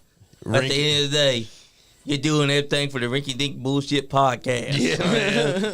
And guys, I have to. Are you out, Sean? I've got to leave early. I got my shoot job at 7 a.m. I got to get home and get some rest. Johnny, always a pleasure. Everybody Always is pleasure, brother. working for the BabyWolf, weekend. sorry, I forgot your name there for a second, brother. Oh, you're good, brother. It happens. Everybody out Be there, safe. stay. Be safe getting home, Sean. Oh, John. yes, sir. That's right. Be Everybody, safe. stay nice. That's right. And you know, usually I got Party Man Cam as my co-host. He said he had to work tonight too. Like these jobs are taking over the podcast land. But that's okay Be safe, because John. you Later, see, man. the podcast god, he got time on his hands. Yeah. Yeah, that's I got you, good. brother. But Hey, yeah, So let's do something to start off the hour, man. Hey, you know what? We're coming up at 9 o'clock, so we got an hour left. we got something. So you guys can tune in. We got a beat going on. So I think BabyWolf and myself's gonna freestyle. I'm gonna put him on and make him freestyle first, Oh, and then I'll come in Here it comes. because he's the star. I Now I might choke. Not gonna lie, No, but you I got it. you. Just do whatever I you got do. Whatever you gotta say. You got motivation. We got a shout out to the game, Hate It or Love It, instrumental only, coming off YouTube. Here we go. Yeah, it's that headphone. Oh, it's all good. Turn it up just a little bit. The beat. Yeah, I can't really hear it too much. Yeah, there we go. All right. Yeah. Chilling with these motherfuckers in the studio. We don't really give a damn. We gonna do it though. Yeah. Coming up real quick with that hot shit, with that raw shit. Yeah, I be banking it. Yeah, I got it in a rubber band. Call that $100 grand. Yeah. All right. Yeah. Now that's a freestyle. Got it in a rubber band, that's about $100 grand. Nobody said that I would ever be the man, but look at where I am now. Yeah, I'm sitting around here riding around in the town in a Benzo. Can you even get down with this wicked flow? I don't really give a damn, I'll leave you on the flow. Yeah, bleeding out, motherfucker better get loud, get proud, yeah, damn. Yeah, sorry. Yeah, I got That's what I'm talking about. New habits, gotta grab them. Stop being passive and let them never happen. Never slacking, need a slap in the beat. Making stabs at me with zero credibility. New habits, gotta grab them. Stop being passive and let them never happen. Never slacking, you need a slap in the beat. Making stabs at me with zero credibility. Hell yeah. That's fire. Yeah. And I say, That's what I'm talking about. That's a freestyle right there. Drinking on this Fago, cotton candy. Met that bitch at the club, yeah, and said her name was Mandy. Fuck, hold on. All right, drinking. she said hello, dressed in yellow. Come sit next to me, you fine fellow. Hey. That's not me, that's Young MC though. Yeah. Man, that's what a freestyle is. It's off the Yeah. cuff of the head and everything that you can think Yeah. of just coming in. Yeah, appreciate. Hey, real quick, shout out to everybody out there, man. A real cool thing I was telling Johnny Lee when I came in, they had Enzo, and to me, I was starstruck when they had Enzo come into the thing. I was like, "Who, Enzo?" Yeah. Because dude, I was hype on him on NXT, right? And then I put a beat, and he's supposed to freestyle to it, and all he does is like talk about vaginas. The thing that got him fired. Yeah, the thing that got him fired, fucking with vaginas. When I send a beat in, because he's doing a special podcast, because he's doing signings and all this shit around here, and he just want to freestyle about a vagina. Hell, why don't we freestyle on that beat, Nick? Why didn't you? You know what? Hey, we got that beat too? That's right. Look, let me turn Uh-oh. this down. Oh, chicken. We about to get the real freestyle. Nice Guy Andy Podcast. Yeah, SkullFace Record Yeah. Radio. yeah. I'll do a hook and then you come in, all right? All right. So ill, I for sure will go kill flow till the big coat chill. Said I'm so ill, I for sure will go kill flow till big coat chill. Chicka. Fuck these motherfuckers wanna talk all this shit. If they wanna fuck with me, then they gotta fuck with Nick. Yeah. Fucking rolling with Nick Nasty. About to fucking throw out some blasphemy. We don't really give a damn. I'll leave your ass laying in the streets. You don't want this beef, bitch. I'm packing heat. Yeah. Oh, fuck. Damn. That's what I'm talking about. So ill, I for sure will go kill flow till the big coat chill. Said I'm so ill, I for sure will go kill flow till the big coat chills. Never ever really been normal. Forceful with my verbal and a certain sparkle that was alarming. Trying to disarm me made me put up my guard. Enough with your bullshit. Erupt with the coolest corrupt scumbag that you'll ever meet. Receipt of me, demeanor me, defeat. No, there's no compete with me. I'm Muhammad Ali with the mic slap. White or black streets attracts. You'll collapse from my wrath. The dried up like lips. Chat probably relax on packs as I map the map. Back sacks, blunt raps. Wanting to relax. Big bitch made it scary, man. It's embarrassing. No comparison how I bury them. Ooh, That's damn. fire. Blowing like Kobe. Even your mama says she know me. I don't really give a damn cause you owe me. Yeah, keep that money, bitch. I don't really give a damn cause I'm getting rich. Yeah, doing this shit all night. I don't really give a damn. I'ma hit it cause it's so tight. Yeah. Woo! So tight in that motherfucker. Looking like you should be wearing a headband, motherfucker. Yeah, with all that sweat pouring down your face, looking like you're nervous. I don't really give a damn, bitch. I ain't playing earnest. Yeah. Yeah. Crickets. Chris Horsley said he needs to be on that beat. Tell him come in here, man. That's right. We can meet in here and get on a beat anytime. That was Anybody freestyle. want to get a beat on it? Get your ass down here from Ohio, boy. Yeah.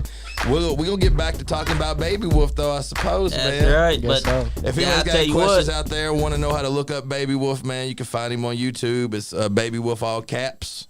And if you want to type in /SkullFace Records, you can find that track that's called Maniac. It'll pop up for sure. Both of y'all just Yeah. just put Enzo's freestyle to shame. Enzo's no more road. He might get me in the wrestling ring, but boy, I'll fuck him up lyrically. That's right, because I'll tell you what, if his best lyrically was just look at his phone, then put the phone down, and then start going into a freestyle that's more about the thing that got him fired, then he shit out of luck. When a star comes in, and Enzo's a star, nobody should be underwhelmed when he's in the studio. Everybody should leave like they feel like they just seen a star. Yeah, Period. that's how Like we want to feel. if I would have came in here and seen Enzo and he wouldn't have been anything besides completely entertaining and full of himself and fun, I would have been shocked. And it's kind of disappointing that he was just bullshitting. Basically, he came in and he had to rush to leave. Like, he didn't let no one talk. It's bullshit. He rushed everything, and then he did the freestyle when we asked him to, and it was underwhelming. Yeah. When I seen the show, I was just like, psh. Yeah, I mean, we should have been starstruck. Yeah. Starstruck. Yeah, he should have put on like the biggest entertainment and he drew the big numbers. You know what I'm saying? He should have did what he's supposed to do. But I guess that's the reason he's not signed to no major contract. He might be soon, but that must be why he's not signed right now. He was Probably. basically he wrestled for MLW sometimes. But BabyWolf, What's up? where do you see yourself in the future? 10 years from now. 10 years. Man, I'm not even gonna lie to you, brother. At this point in my life, another baby. I have stopped trying to look into the future, because one thing I've learned very quickly in the short amount of time I've been alive is you just gotta live in the moment. Because if you don't live in the moment, you're gonna get to the future and you're gonna say, "What the fuck have I been doing?" Facts. Yep. And if you don't absorb it now, you never will. And so if I were to have to say the next 10 years, hopefully taking care of my kids and playing music, seeing the world, entertaining people. If things don't go that way, probably just working my life away and taking care of my kids. Still making a little bit of music on the side just for my own happiness. I hear that. BabyWolf going into his 30s. Damn How straight. you feel about that? How you feel about going into your 30s? I'm not ready for it, man. 23 I'm not years even gonna old. Lie. Yeah. It felt like I went to sleep 13 last night and woke up, and here I am going on 23. It's crazy. Well, I'm 33. Are you? Are you Yeah. really? You look like Yeah, I am. You look like you're a bucking 22 years old, baby. Yeah, thank you. I appreciate that. Young buck. I can't believe there's not all kinds of chicks trying to break in here. That's what I thought. I was gonna have to just like mob through some bunch of pussy. There's been Try to get to some. you. Trust me on that. They all want some of that super. Yeah, they tried to get these jackets from me too. What's They your, want to sniff them. he was asking about your your decade of goals. What's your goals going into next year? I know November's always slow. December's always slow. For musicians, it should be no play November, because most of the time it's hard to get gigs around this time. A little bit seems it slows down for most. Where do you see yourself, or what do you want to try to accomplish? Next year. Hopefully, doing a lot more shows, putting out a lot more music, maybe even putting together or getting together a little fan base. You know what I mean? That's kind of the goal there. Not expecting to blow up overnight or anything like that, or just over the course of 1 year, but definitely getting a bigger step in my career of music for next year. Is there any places you want to play that's like that looks that you've seen that you're like, oh man, I'd like to hit that stage, or I'd like to hit that spot? I'm not gonna lie, man. There was that one show that you guys had done, and it was a really huge stage. And I think I was supposed to be moving back to Ohio at the time. Mm-hmm. Was it like Manchester or something like that? Oh yeah, that was my first show with High the Riot. That was April 22nd, 2023. Man, I saw the pictures of that, and I saw the stage and the lights, and I said, "What the fuck did I miss out on?" Yeah, that was my like, debut, man. man. Like I was like, whoa, okay. That was But a we nice fucking killed looking it. stage. Yeah, like we I'm not killed gonna it. lie, it gave off kind of like Rupp Arena vibes or something like that. It was right, yeah. Or like, yeah, Manchester's nice as fuck, man. Or like Woodfest. Yeah. I'm telling you, you impressed me a lot. Thank you. At Skullfest 4. I'm just saying, you're young, 23. I can see inside the future. Your music's gonna just get better and better. Better and better, yeah. I appreciate that. And just like I was saying with this podcast and stuff here, man, y'all both still really fresh with what you're doing. Stick at it for year after year after year after year. You just keep bowing, you keep growing. Because there's going to be spots, man, where you just lose it for a little bit. Yep. Where you lose the motivation, or you got to focus on your family a little bit, or you got to do this for a little bit so you can't, grind out. Yep. But as long as you come back and you stay focused on what, you come back at some point and you still stay focused and you still try to get better. Because that's really how I've been my whole life with it. It's like, I started playing when I was 13, 14, but I didn't do it nonstop that whole time. You know what I'm saying? It's just something you come back to, and if you love it, you come back to Practice it. makes perfect. And For with sure, that 100%. being said, Nick, I feel like a lot of people on the outside, they kind of look at musicians and people that run podcasts and stuff like that, and they're like, oh, they got all the time in the world on their hands. Yeah. They ain't got nothing going on in their personal No, we got all life. the same shit. That's a lot of bullshit because, a lot of our lives are just as hectic as other people's. And it's just one of those things of trying to find time for the passions that you have. Exactly. Yeah, And 100%. a lot of people don't realize that. Yeah, yeah. They think, or they think that you don't have to rehearse, you don't have to practice, Yeah, you like just it just comes natural. You or just get on something. stage and just start fucking spitting. Yeah.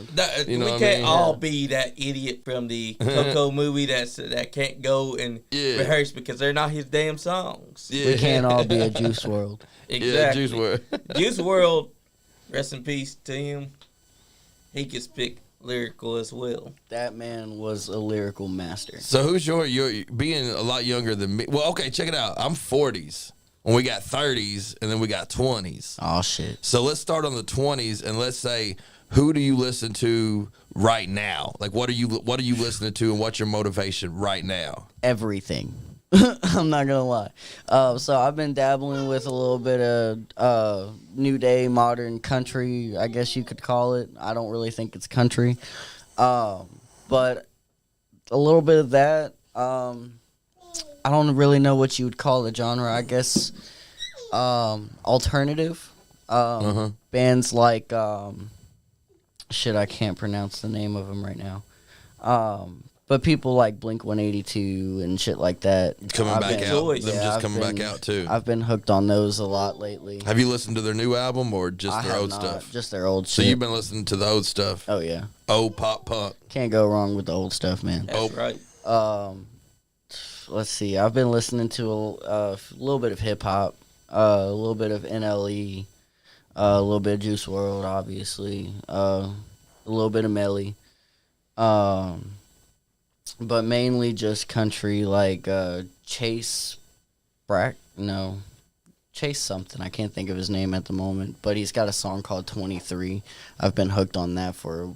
I'm about to look that up. probably Are a you week or familiar with so. any of these? I'm not Yeah, familiar I with am. Here, it. actually, I can. And my brain is just going crickets. It's just like crickets going on. Yeah. Coo, coo, coo. I think that I can find it. But I am familiar It's, with Blink-182. Let's see. I've been listening to Blink-182 my whole life. I'm not gonna lie, man. I feel like if I knew you back in your high school days, you would have been the dude at the skate park, fucking sitting there bumping Green Day and Blink-182. So let's go to 33 though. Let's go to the 33-year-old. So now we're in our 30s with Johnny Lee. What are you bumping? Like Chase what's your motivation right now? I listen to Johnny Cash, Hank Mm-hmm. Williams Jr., Blink-182, Sum 41. I've been listening to Metallica.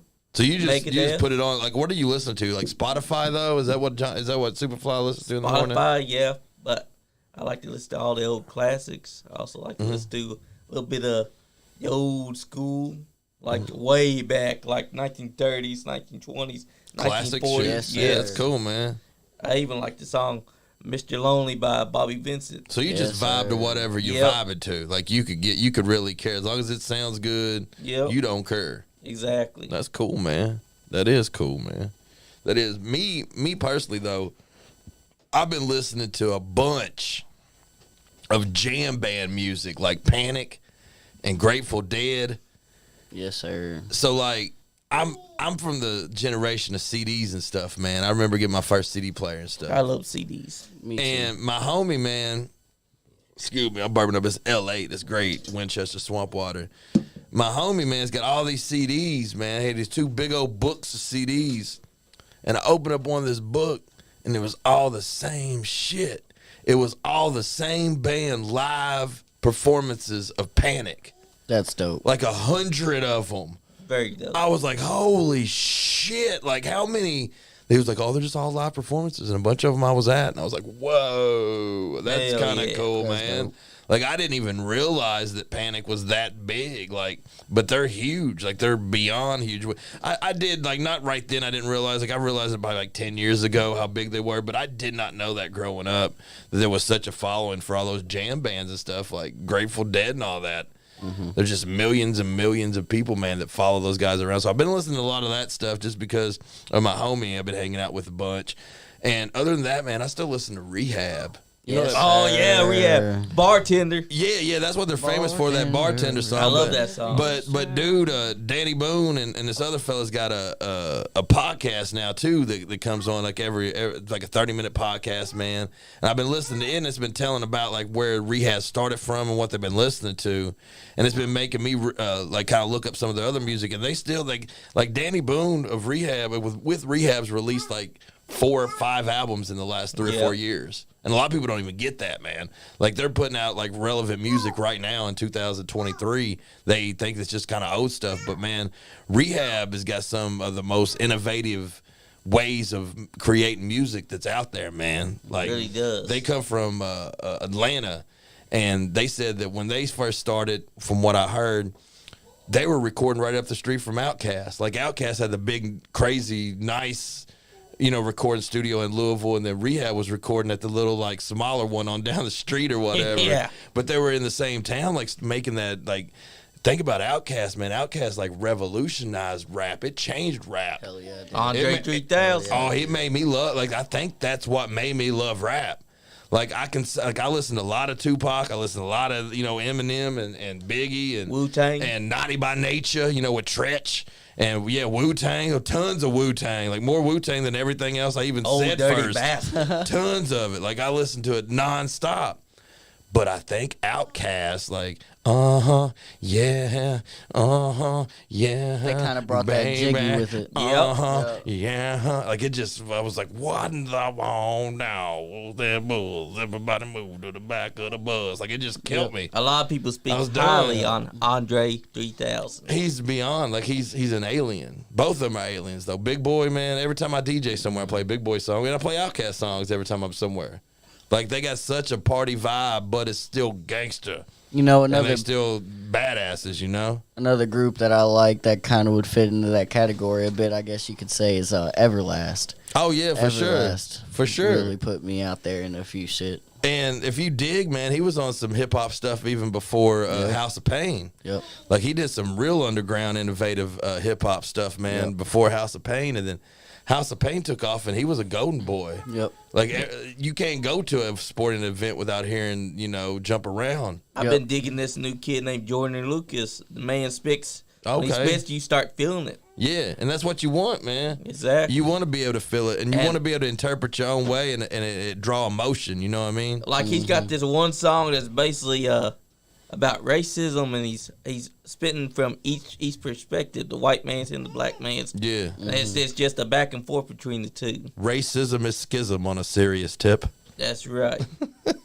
I mean, if you think about it, we have all this great music that people don't try to listen to. They need to, because a band is more than just their popular Can song. I make a public service announcement Yes, real you quick? can. So this dude right here, Anthony Oliver, Yes. right? Working all day, getting all paid, don't give a damn. That song.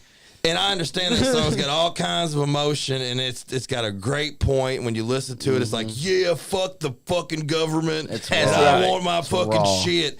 But let me tell you, people, you guys going to karaoke in this drunk as fuck and not knowing the second verse properly Does has not to fucking stop.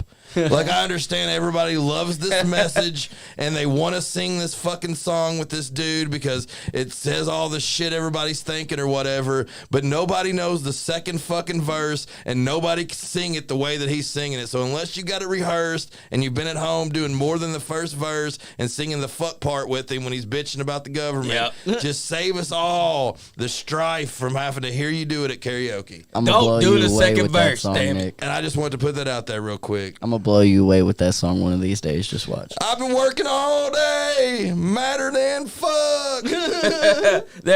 I don't understand why they even karaoke and they get the lyrics wrong. And the lyrics are fucking on the screen. Yeah, it's karaoke. Read the lyrics, but nobody knows. Like after they say the cussing part, you know, they're just like they don't have nothing. Then they else go, to say. "Oh me, well." Yeah, they have like no that. clue. They have no clue, man. They have no clue, man. Like I've heard several people that go karaoke, and when they get a good song that you know damn well has been heard over 100 times, they fuck up the second fucking verse. Oh, it drives me crazy. It drives You me know, crazy. speaking of that, man, I forgot the second verse in the second song at my last show. Oh, Yeah. And dude, I just looked at David right, Didn't and I was nobody like, know? man, what the fuck do I do? He was like, just keep going with it. Keep on rolling, He said, man. just go with it. I was Because like, all nobody right, all knew. right. Nobody know. It's like wrestling. If you botch, just keep on going. Yeah. Nobody knows that was a botch. Yeah, we'll Right, talk right. about it afterwards. We'll talk about it after the show gets on. Because, In the back. like I said, when you did that performance at Halloween, man, when it got over with, everybody was totally like, "Yeah, that's what's up." Hell yeah. Like it was entertaining. It was entertaining because we've had tons of different hip hop acts and and you mixed it up a little bit more than just being a straight on hip hop act. But some of it gets boring, man. Some of it people play a couple songs and like every one of their songs kind of sound the same. Yep. So it gets kind of See, boring. that's why I like to mix it up, man. For You know, sure. like when I was putting together that playlist or that set list, I was like, I want to do more than just my serial killer shit. I want to do more than just my screamo shit. Like, I want to mix this up. So I said, fuck it. We're going to do some Escape the Fate. We're going to do some ICP. We're going to do my own shit. And then we're going to kick it back to the 80s. You know what I'm saying? Keep it all mixed up. Keep everybody on their toes. Yeah, That's for what I'm sure. talking about. And it was a fat set, man. Tell everybody where to reach out to you, man, if they want to book you or anything like that. How can they get in touch with you? Facebook would be the best way. You can find me on there, Andy Alexander. It's a picture of me with my face painted up. Juggalos. Yes, sir. I think that's the only way you could really get a hold of me unless you got my phone number. And That's right. do you got anything new cooking up in the kitchen? You got any new things about pop off or pop out or ideas you got going on? I have been working on some lyrics. I've not been able to record here lately because of lack of having earbuds. But other than that, I have been working on some lyrics. Once I get some earbuds, I hope to be working on some beats. So hopefully we should have something new on my end probably here in the next couple months, hopefully. We don't want to hear just crickets from you, man. We don't That's want crickets. right. We want you to involve it and keep on evolving We and keep wanna on hear- making your music. we wanna I'm hear ready the to do fire. another one. I'm actually, shout out to my boy the Troy Perry show Troy Perry. He's got really fucking good at making like instrumental beats and stuff that he's been doing with his music. So what I was thinking was reaching out to him and getting him to make some beats for me and you so we can do some hip hop stuff. I'm down for that. Maybe if you'll reach out to him too, you can make it happen quicker. Hey, I've been that going sounds- through some weird shit, so I've been kind of busy last week. That or so. sounds like Fair. a plan. Yeah. Maybe I'll reach out to we him need for you. y'all. We need you in on it. Just say it. Like we need to get you to like say a few things in it, like just some of your key phrases or something on the song or something, man. I actually, you know what? This is gonna be my goal. And I'm gonna say it right here. My goal is to have SuperFly on a track in 2024. Period. Yes, sir. Period. Sounds good. Hey, Period, let me I'm give getting a you on quick it. shout out to my other cousin, Jimothy Beckholt over there. What the fuck kind of That name is guy that? married me. No, I ain't did gonna let not that name go actually by. marry him. I married him and his wife. Now let me hear that I name was one the more priest. time. Yeah. What's that name one more time? Jimothy Beckholt. Bullshit. Actually, Bullshit. That's a Swear to hell of a God, name. bullshit. swear to God, Put birth that on a certificate and sweater. everything, brother. But look, like It's like Disney name. he's cool too, man. Like just he's an playing. actor. I'm He just did a playing. movie called Candy Corn. It was on Nice. Prime Video. A little short budget horror film. It was pretty cool. That sounds rad. We'll have to check it out. Where's he out of? He lives in Cynthiana. Okay, shit, Harrison County. Yep. Hell yeah. I know a little bit about that place. But yeah, Hey, You know, he's already got booked with you because Philip Cuddy said that's another talent that I want to get part of that. And man, we have February the 3rd. We're going to be doing another Skullfest at Girls Burrito in Lexington, Kentucky. Nice. Yeah, I haven't put out all the info on everything, but I got all the acts booked, and he'll be there for sure. I'll be there for sure. I don't know all the in-betweens right off the top of my head. I don't have my notebook with me or whatever, but I know for sure that it's going to be Girls Burrito. If you haven't been to that place either, it is rad. Like, the food is fucking great all time. Whoever's working there is always top of the line. It's in a great area. Like, it's in a superb area in Lexington, Kentucky, straight downtown, like right next to CD Central. If you guys have ever been to CD Central, it's right the fuck next door. You know what I'm saying? We going to have to come there. It's going to be a whole lot of fun, man. And it's an all-age show, too, man. We're going to have some bands that's under 21, man, that's out here rocking. I like giving some bands that don't get a chance to play because it's only gigs and venues and bars that are 21 over. This is an all-age event, so those are always a lot of fun. The last time I had one that was all ages was because of Presley and up in Lawrenceburg. Yep, Skullfest Street. Yeah, so that was a whole lot of fun, man. So make sure y'all put that down in your knapsacks or whatever in the hell, wherever y'all keep your info. We're gonna have to come to this Skullfest 5. You need to be the guest star, like, podcaster there, man. Hey, I always love having y'all in the house. let SuperFly be the host. SuperFly can host the I whole can do fucking that. thing. I'll do that. He can host the whole thing, man. I'm down with it. You know I am, man. I introduce everybody like they should be in style. Yeah, man, you always looking good. You always looking super fly. Appreciate that. Super fly. The name shows. Thank you. So, what are you doing, Superfly? Let me turn the questions around on you. You the interviewee. I'm gonna interview you. Oh, shit. What do you got going on up in the next little bit, man? Well, what we got going on is that we're gonna be going to EWA Elite Wrestling Alliance Boom. this Saturday, December 2nd, Boom. Thornhill Education Center. That's a Frankfort, cool little Kentucky. build. That's a cool little building. Yes, it is. And we're also going to be going to New South Wrestling, Lawrenceburg, Kentucky. That's going to be a great event. I'm telling you, people. Come out to 101. Are those back-to-back days? Yes, back-to-back days. Rad. December 2nd, yeah. December 3rd. And we're just going to keep on rolling because not only that, but in studio for December, we got Party Mike Howard. What? That's right. Ah! I told him that we were going to get him. Told him to be patient. And then last week, me and him worked out a deal. So Okay. you guys get to see him. You got here. it on the dotted line. He's That's signed right. the contract. He's coming And, in. you know, I always keep my booking sheet with me too because it's just a handy tool called my phone. And I got this document in my booking sheet's always close to my pocket. Hell yeah. Just like a network, I always keep it right here So because check it out. You know, I asked the questions. I asked the questions to count, Johnny Lee. that's right. Who's your favorite? Like, this has put you on the, because you've had so many guests, and this is going to put you on the spot and maybe show you some favoritism, and somebody else might get butthurt by it, okay? Yeah. But who's your favorite guest that you've had since you've been doing this? And you've been doing it, you know, quite a while now, and now you've been doing it yourself. Like, you know, you done moved on up. Yeah. Who's your favorite guest you've had on here? Who's your favorite person to talk to, Johnny? I mean, I've had so many people inside the studio, so many people that's had energy. You're definitely one of my You favorites. gonna tell me? Oh, you're just saying that because I'm here. Marty Clay, John Gilbert, Boom. Nick Depp. Boom. These guys, they brought the energy every time that they come in. I got to tell this story again real quick, man, because I told this right before we came in here. Nick Depp. Nick Depp's awesome. Not only is he a Nick, you know what I'm saying? I'm a Nick too. You Nick and Nick, That's baby. right. You know me. But KEPW, man, Kentucky Elite Pro Wrestling. I was lucky enough to be a part of that in 2021, I believe it was. And one of my favorite matches, things I got to participate in, man, was Big John over there, man. Is it Big John? Yep, Big John G. Big John G, man. He was in the corner for Nick Depp as a towel guy. It was a throw in the towel match, okay? And it was Nick Depp with Big John G in his corner against Juicy Jimmy with none other than me in his corner with the towel, baby. Like, it was fun, dude. It was one of the coolest matches that I've ever got to be involved with, man, because John and Juicy, or Nick Depp and Juicy were both such professionals, and they've known each other for a long time, I suppose, going into this. You know, they have a lot of history together. Both A1 fucking wrestlers, dude. It was awesome, dude. It was a lot of fun. It was a lot of fun. Man, I tell you what.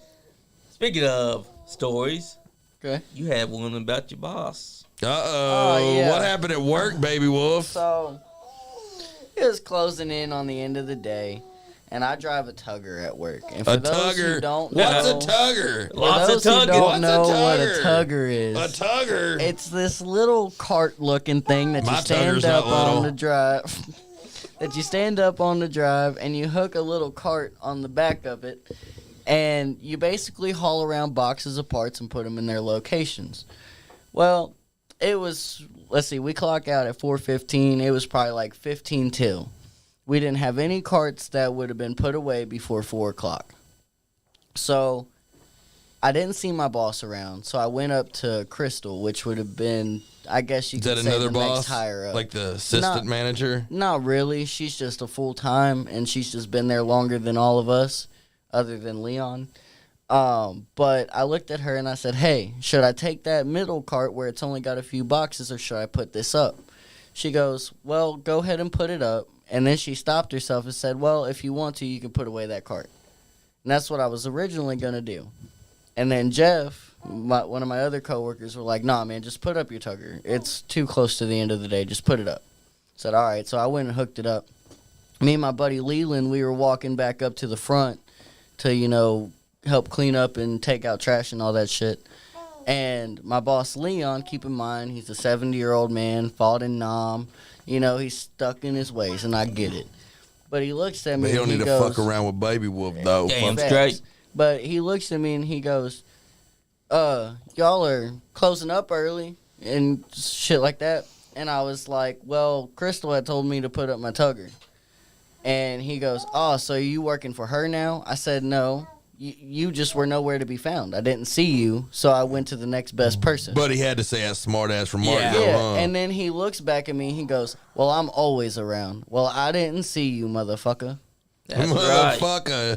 He wasn't even around. Because he's an old motherfucker. And I said that word for word. If my boy Leland was here right now, he would vouch. Leland, text in and verify. Man, Hey, Text in a even on. cosign, Leland. he's an old motherfucker, and he was deciding to try to pick a fight with BabyWolf. yeah. And I just wasn't having it. Because, like, dude, he's always mad about something. Yeah. Like, there's no way to make him happy. when you can get do, that age, you just mad. That's what I said. You know, me and Crystal were actually talking about it today. And she was like, we could probably do over our goal for the day, and he still wouldn't be happy. I said, well, he's old and stuck in his ways. He's going to die soon. Of course he's not going to be happy. Yeah. Yeah. She goes, oh, my God, don't say that. I was like, I bet his fucking wife doesn't even make him happy. No. I That, guarantee And he's he was grumpy. that might make you literally go to standing. hell, but I agree with you. Hey, fuck it, I'm going anyways. But he was literally standing like right across the aisle in between some mods. I know he heard me, and I didn't give a single fuck. Crystal looked at me, jaw dropped, and she goes, he's right over there. I don't give a fuck. I'll say it to That's his right, face. because he shouldn't be a grumpy old fuck.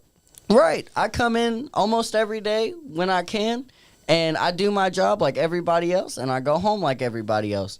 That's all you're gonna get out of me for $16 an hour. And you were telling him facts that you couldn't find him, so what's with his smart ass comes out? I'm always around. And I even told him, like, if I seen you, I would have came to you and asked you, because you are the supervisor.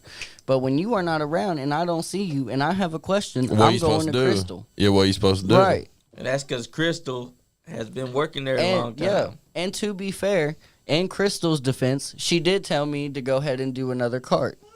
But I had somebody else up in my ear going, nah, just put it away, just put it away, just put Yeah. it away.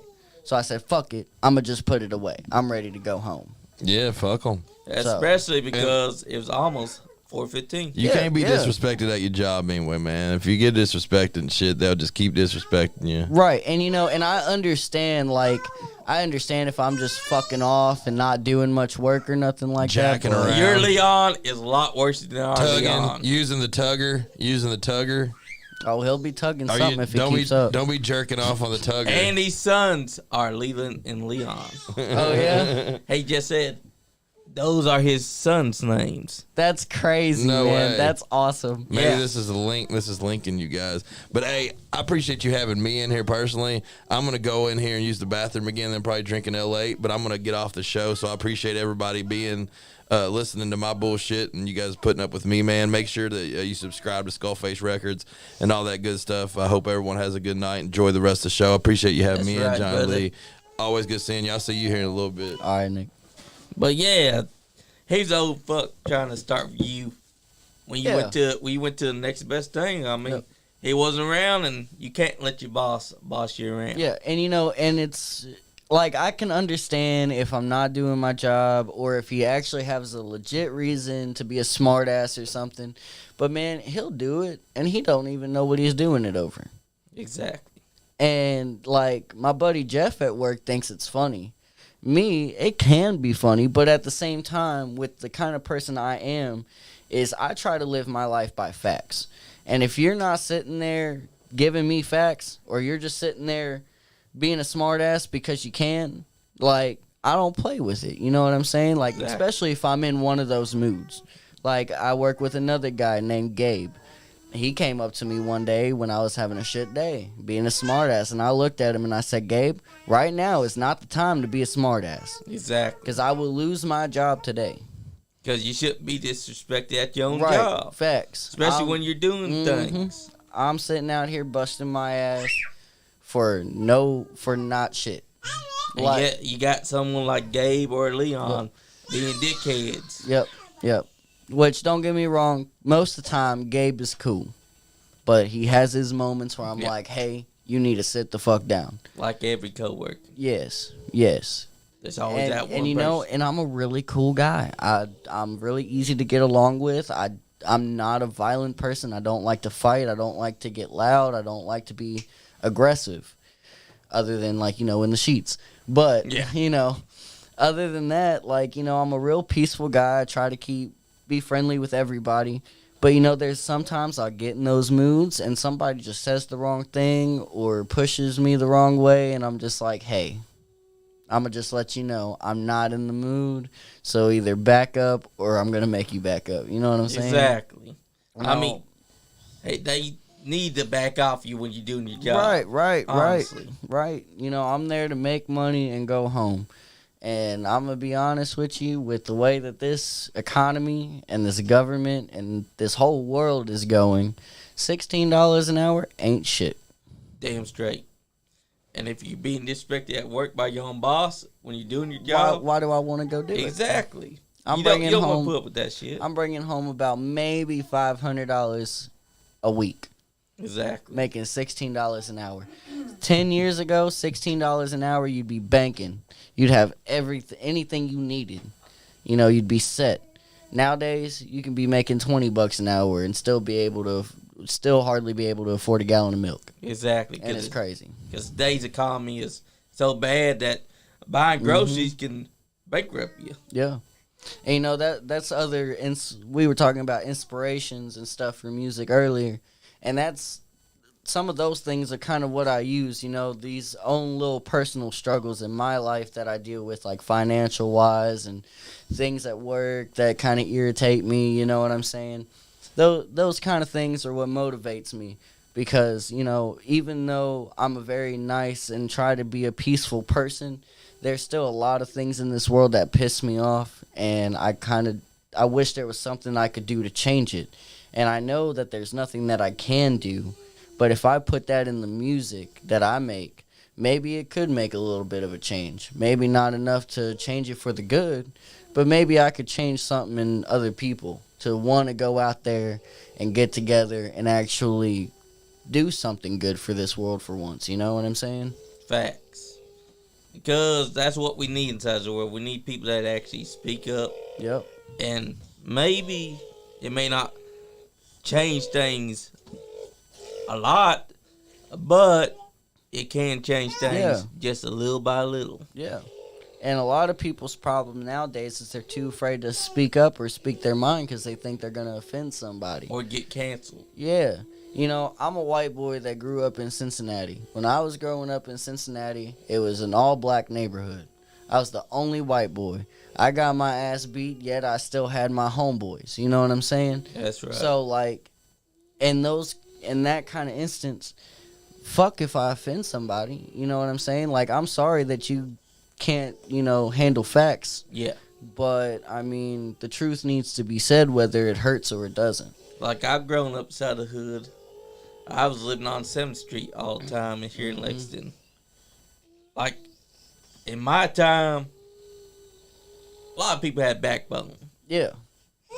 Nowadays, you can say things that aren't even wrong, and somehow it gets misconstrued as wrong by a party that has no backbone. Yeah. And that just messes everything up. It's because all their lives, they've been raised to think if they throw a fit, they're going to get their way. Yeah. And that's because their parents, no offense to any parents that do not whoop their children, but a lot of it is because they didn't get their ass beat as a kid. You know what That's I'm saying? right. There's a difference between disciplining your child and beating your child. Exactly. You know what I'm saying? And sometimes that's what this generation, my generation even, needs nowadays. Is a good, swift kick in the ass and a check of reality. We used to have discipline. Now nobody wants to discipline. So so the kids don't know right from wrong. So when they get older, entitlement. We're fucked. Exactly. Yeah. They ain't gonna know what the fuck they're doing. Just like me. I'm 20, going on 23 years old, and I'm winging this shit. Barely fucking making it, man. Hey, sometimes doing it yourself pays off. It does. It does. It builds a lot of character, man. I mean, this podcast, Andy started doing it himself. That right there. Sometimes DIYing it yourself is the best course of action because sometimes you're not going to learn from what other people tell you. Yep. You got to learn from your own experience. One thing that my grandmother told me before she passed was, if you ever want something done in your life, don't wait for somebody else to do it. Go do it yourself. That's right. Take by the horns. If you don't do it, ain't nobody going to. That's right. But yeah, man, like, I don't know, dude. This world's crazy. That's right. And I'm just trying to make music Just and take do care it. of Just my make kids. your music. Take care of your kids. Be a great dad. That's what I'm saying. Do your thing. I try to be a very simple man, but Exactly. this world doesn't make that very easy. Yeah, sometimes this world can be crazy. But Facts. sometimes there's light in that darkness. Yeah, for sure. Music, for sure, is one of those lights. Where there's dark, there is always light, and where there is light, there is always dark.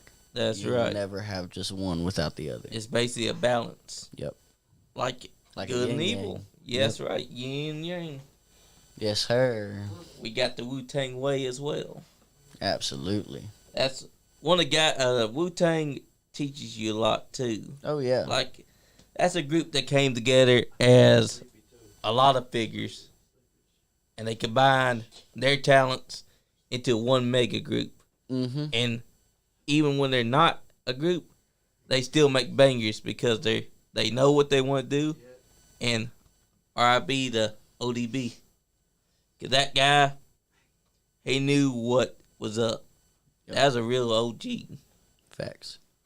And you're an OG yourself. Appreciate you. I'm just going to say it. Appreciate it. Because listen to you at Skullfest 4 when you and him was tearing it up. You and the Kynes, y'all got a banger. Thank you. A lot of people need to listen to it. I love That's that song. right, I ain't brother. even gonna lie. They need to listen to it. Hell yeah. I'm just saying. Maniac, boy. And Maniac is a damn good track. Play Thanks, it real quick man. before we get Hell out yeah, I of here. will. Hell yeah. You know what? Let that shit Everybody, I jam. will. Hey, it's a listen along. Everybody at home, type it in. That's Maniac, right. BabyWolf. Let that Well, let shit me tell jam. you. That's a damn good Cents, song. 99 cents. Let's see. What pop up for us? Come on, Maniac. Oh, now you Come on, Maniac. Pop up for us. You know, sometimes YouTube makes it hard. Yeah, it does. giggity giggity. Like- It depends on what you watch. Because I usually watch, pretty girls shaking it. I do YouTube, too. and then There it YouTube is. makes Nothing hard. wrong with that. YouTube makes it hard. Nothing wrong with watching girls shake their ass. This is Maniac by Nick Nasty and BabyWolf. Maniac, lack of respect. Slashing effect, I'm lashing out due to tension. But pay attention, cause it's dark in the kitchen. And the knife that I'm clenching, yeah, your throat, it's missing, bitch. Contemplate crimes. Hates all you'll find. My disaster. Yo, I think it's fucking stupid. The world seems so lucid. We're born with the knowledge to succeed, but we don't use it, y'all abuse it. My mind is going crazy, man. I might just fucking lose it, man. But that shit won't stop me from making music, man. I'm the night stalker. I sneak up in your daughter's house and eat her heart out like I'm Jeffrey Dahmer. I didn't mean to karma, but I saw the blood and took your father, cut it deeper. Got a case of slaughter fever popping out like Manson. All my victims are at random. Can you handle all the mayhem? Do we got a problem, man? Come and solve it then. Talking like you're Superman, like you're Superman, motherfucking Superman. I got an axe in my tool shed. I'll stick it in the back of your head, and after you're dead, I'll take it home so my hogs get fed. I'm repping 513. Take your best shot, thinking you can fuck with me. Hell yeah. Yeah. That's when you tell the music is really hitting you, but when you start building out a banger like that. Yeah, man. I'm telling you, this song needs to be heard by the world. I feel like it could change some of the world. That's right, because y'all got y'all got that harmony. Man. Y'all Kinda got like that harmony. Yeah. Kind of like psychopathic, man. For all we know, 20 years from now, SkullFace Records could have its own fan base like the Juggalos. That's you know, right. Our fan base could consider them a big ass family or some shit. Just like that. I Create mean, the whole thing, you know. this song right here, this is what you call a banger because it's got a message. It's got lyrics that reach into the soul. Yup. And you know that y'all believe what y'all are saying. Yeah. Yeah. That's how you know this is a banger. Y'all guys out there, y'all need to listen to Nick Nasty and BabyWolf Maniac. Yes, It's sir. on YouTube. Type in SkullFace Records, Maniac. Great song. I'll tell you right now, Yes, sir. BabyWolf, you and Nick Nasty together, y'all are like this. Thanks, man. Peanut butter and jelly. We're going to have to do more songs together. That's Facts. right. Facts. I'm telling you. I mean, listen to you. You got the voice. Hey, we want to hear a freestyle on this. We were talking about that earlier. Alright. I'll probably pull some from the lyrics that I actually got written for it, but I'll freestyle a little bit on it. I got monsters in my closet, monsters in my head. I got monsters in my closet, they hiding underneath my bed. I got monsters in my closet, monsters in my head. I got monsters in my closet, but I'm the boogeyman, yeah. Monsters in my head, homie, you heard what I said, they screaming loud. Make me wanna kill, make me wanna... Damn, yeah, sniff another pill, cause I'm so fucking ill. I don't really give a damn, motherfucker, about to kill all these bitches in this shit. I don't really give a damn, I'm killing this shit. Yeah, white boy on the track. I don't really give a damn about the click clack coming out your 44 mag. Bitches get back, rolling in the all black Cadillac. Bitch, yeah. I'm from the natty. Got your bitch calling me daddy in the back of an all black caddy. No offense, I just wanna say your girl a baddie. Yeah, but she calling me daddy. Yeah. Fire. Motherfuckers try to copy me. I don't really give a damn, cause I'm gonna be on MTV. I don't really give a damn, I do this shit like a pro. Yeah, leave you pussy bitches on the floor. Yeah, you can't even copy my flow. I don't really give a damn, I don't know what to say anymore. Yeah, Fire. yeah, I might repeat a lot, but Hey, that's you fine know, though, cause some freestyles do that. sometimes that's just what puts me in my mood for Better real. than Enzo, though. I mean, that's true. I mean, Enzo's ideal for a freestyle was to bring up the thing that got him fired from WWE. That's the only thing that he could think Hey, of. we freestyle, and you can't teach that. That's right, because you're a bona fide stud, and you can't teach that. And take that to the bank, Enzo. But that is what you call true freestyling. It comes off the cuff. And it's all, and as all your viewers have just seen, that is a lot harder than what a lot of these professional rappers like Juice World and the Baby and Lil Baby and all them make it seem. It's a lot harder because, like, not only do you have to think of these words all off the top of your head, but you got to make these words make sense. You got to follow the beat and the rhythm. Like, if you lose tempo or lose your rhythm, you're just going to fuck up, and then you're going to stumble. You know what I'm saying? Like I just did a couple times. Yeah. It's a bitch, and it takes a lot of practice and a lot of dedication to it. It does, because when you freestyle, you're not already got your lyrics written down. You're looking around the room or looking... Right, you're looking for something to spark something. And then when it hits, you have to keep that same lyrical rhyme going on with the beat. Yep. And sometimes, and for me personally, this is just me, sometimes it will not come. But other times, you'll sit there and you'll say one word, and out of nowhere, you'll just fucking blow like a time bomb or some shit. Facts. Because I've listened to some freestyles. Some of them are just like you. They do their freestyling and it's a little rough on the edges, and then they'll get to a part and they're like, boom, like, hey, here I am. Kips off. Because, no offense to Juice WRLD, because I like Juice WRLD, but he makes it seem like it's going to be easy. Yeah. The flow's going to be there, but really, sometimes. But to be fair, from Juice WRLD's perspective, and I had actually watched an interview about Juice WRLD, or an interview with Juice WRLD not too long ago, and he was saying that when he was a kid, he, just like me, he grew up in a Christian home and wasn't allowed to listen to rap music. And he would go over to his cousins or his brothers or something like that, and he would hear these rap songs. And he would go back home digging it, just loving it. And the parts that he couldn't remember, he would just add his own words into it. And right there is pretty much freestyling, you know, because if you really look at it, every freestyler has another rapper that they root back to.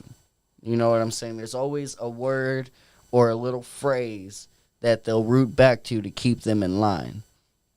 And, you know, him doing that since he was like 4 or 5 years old, he had a lot of practice with that. So he got really fucking good, you know, and a lot of people don't know, because my buddy Leland didn't even know this when I talked to him about it the other day, but Juice WRLD graduated high school and went to fucking college before he got famous.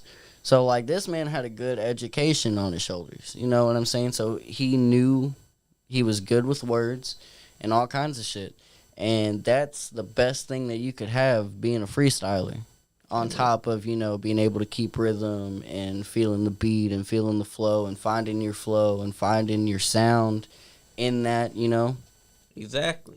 I mean, he finally got to work with Eminem, who was one of his favorites. Yeah, yeah. I mean, that song Godzilla works because not only do you have Juice's words, because he was going to do a full verse, but because he died, you got that hook. Yeah. But it worked so well because you got him on the hook and then Eminem firing off like that. Like, if we gotten the full thing with Juice WRLD, who knows what we would have gotten. That song would have been universal. If Juice WRLD was alive right now, I could tell you already that he would probably be on year 2 of being the biggest artist in the world right now. He would be. Because he's already hitting there. Yeah, he was already damn near there. That's something that a lot of people can't take from him. Like, when he passed, I don't know if everybody felt it, but I know his fans and most of the world felt a shift when that man passed. Because he, to a lot of the older generation, you know, like our grandparents and stuff like that, they might look at him and be like, oh, you know, yada, yada, yada, youngster. But to this generation and my generation, and maybe even a generation or two before me, he spoke to a lot of people and he changed a lot of people's lives, all while battling pill addictions and all kinds of shit. I won't really say toxic relationship, but I will say toxic relationship. Yeah. But, you know, he had all this other shit going on in his personal life, but yet he still made the time to change people's lives. Hell yeah, he did. And, you know, you got people tuning in like Jared Tabers. That's my guy, Andy, right there. Yeah, Jared's my boy. He's another guy I work with. You know, we're actually coming up to the end of the show. Yes, sir. If you would like to say goodbyes. Peace, y'all. Much love from BabyWolf. Y'all can check me out on YouTube. BabyWolf, all caps, no spaces. BabyWolf. Type in the song Voices after that. And that would probably be the best way to find me. Or you can just hit me up on Facebook and I can send you some links.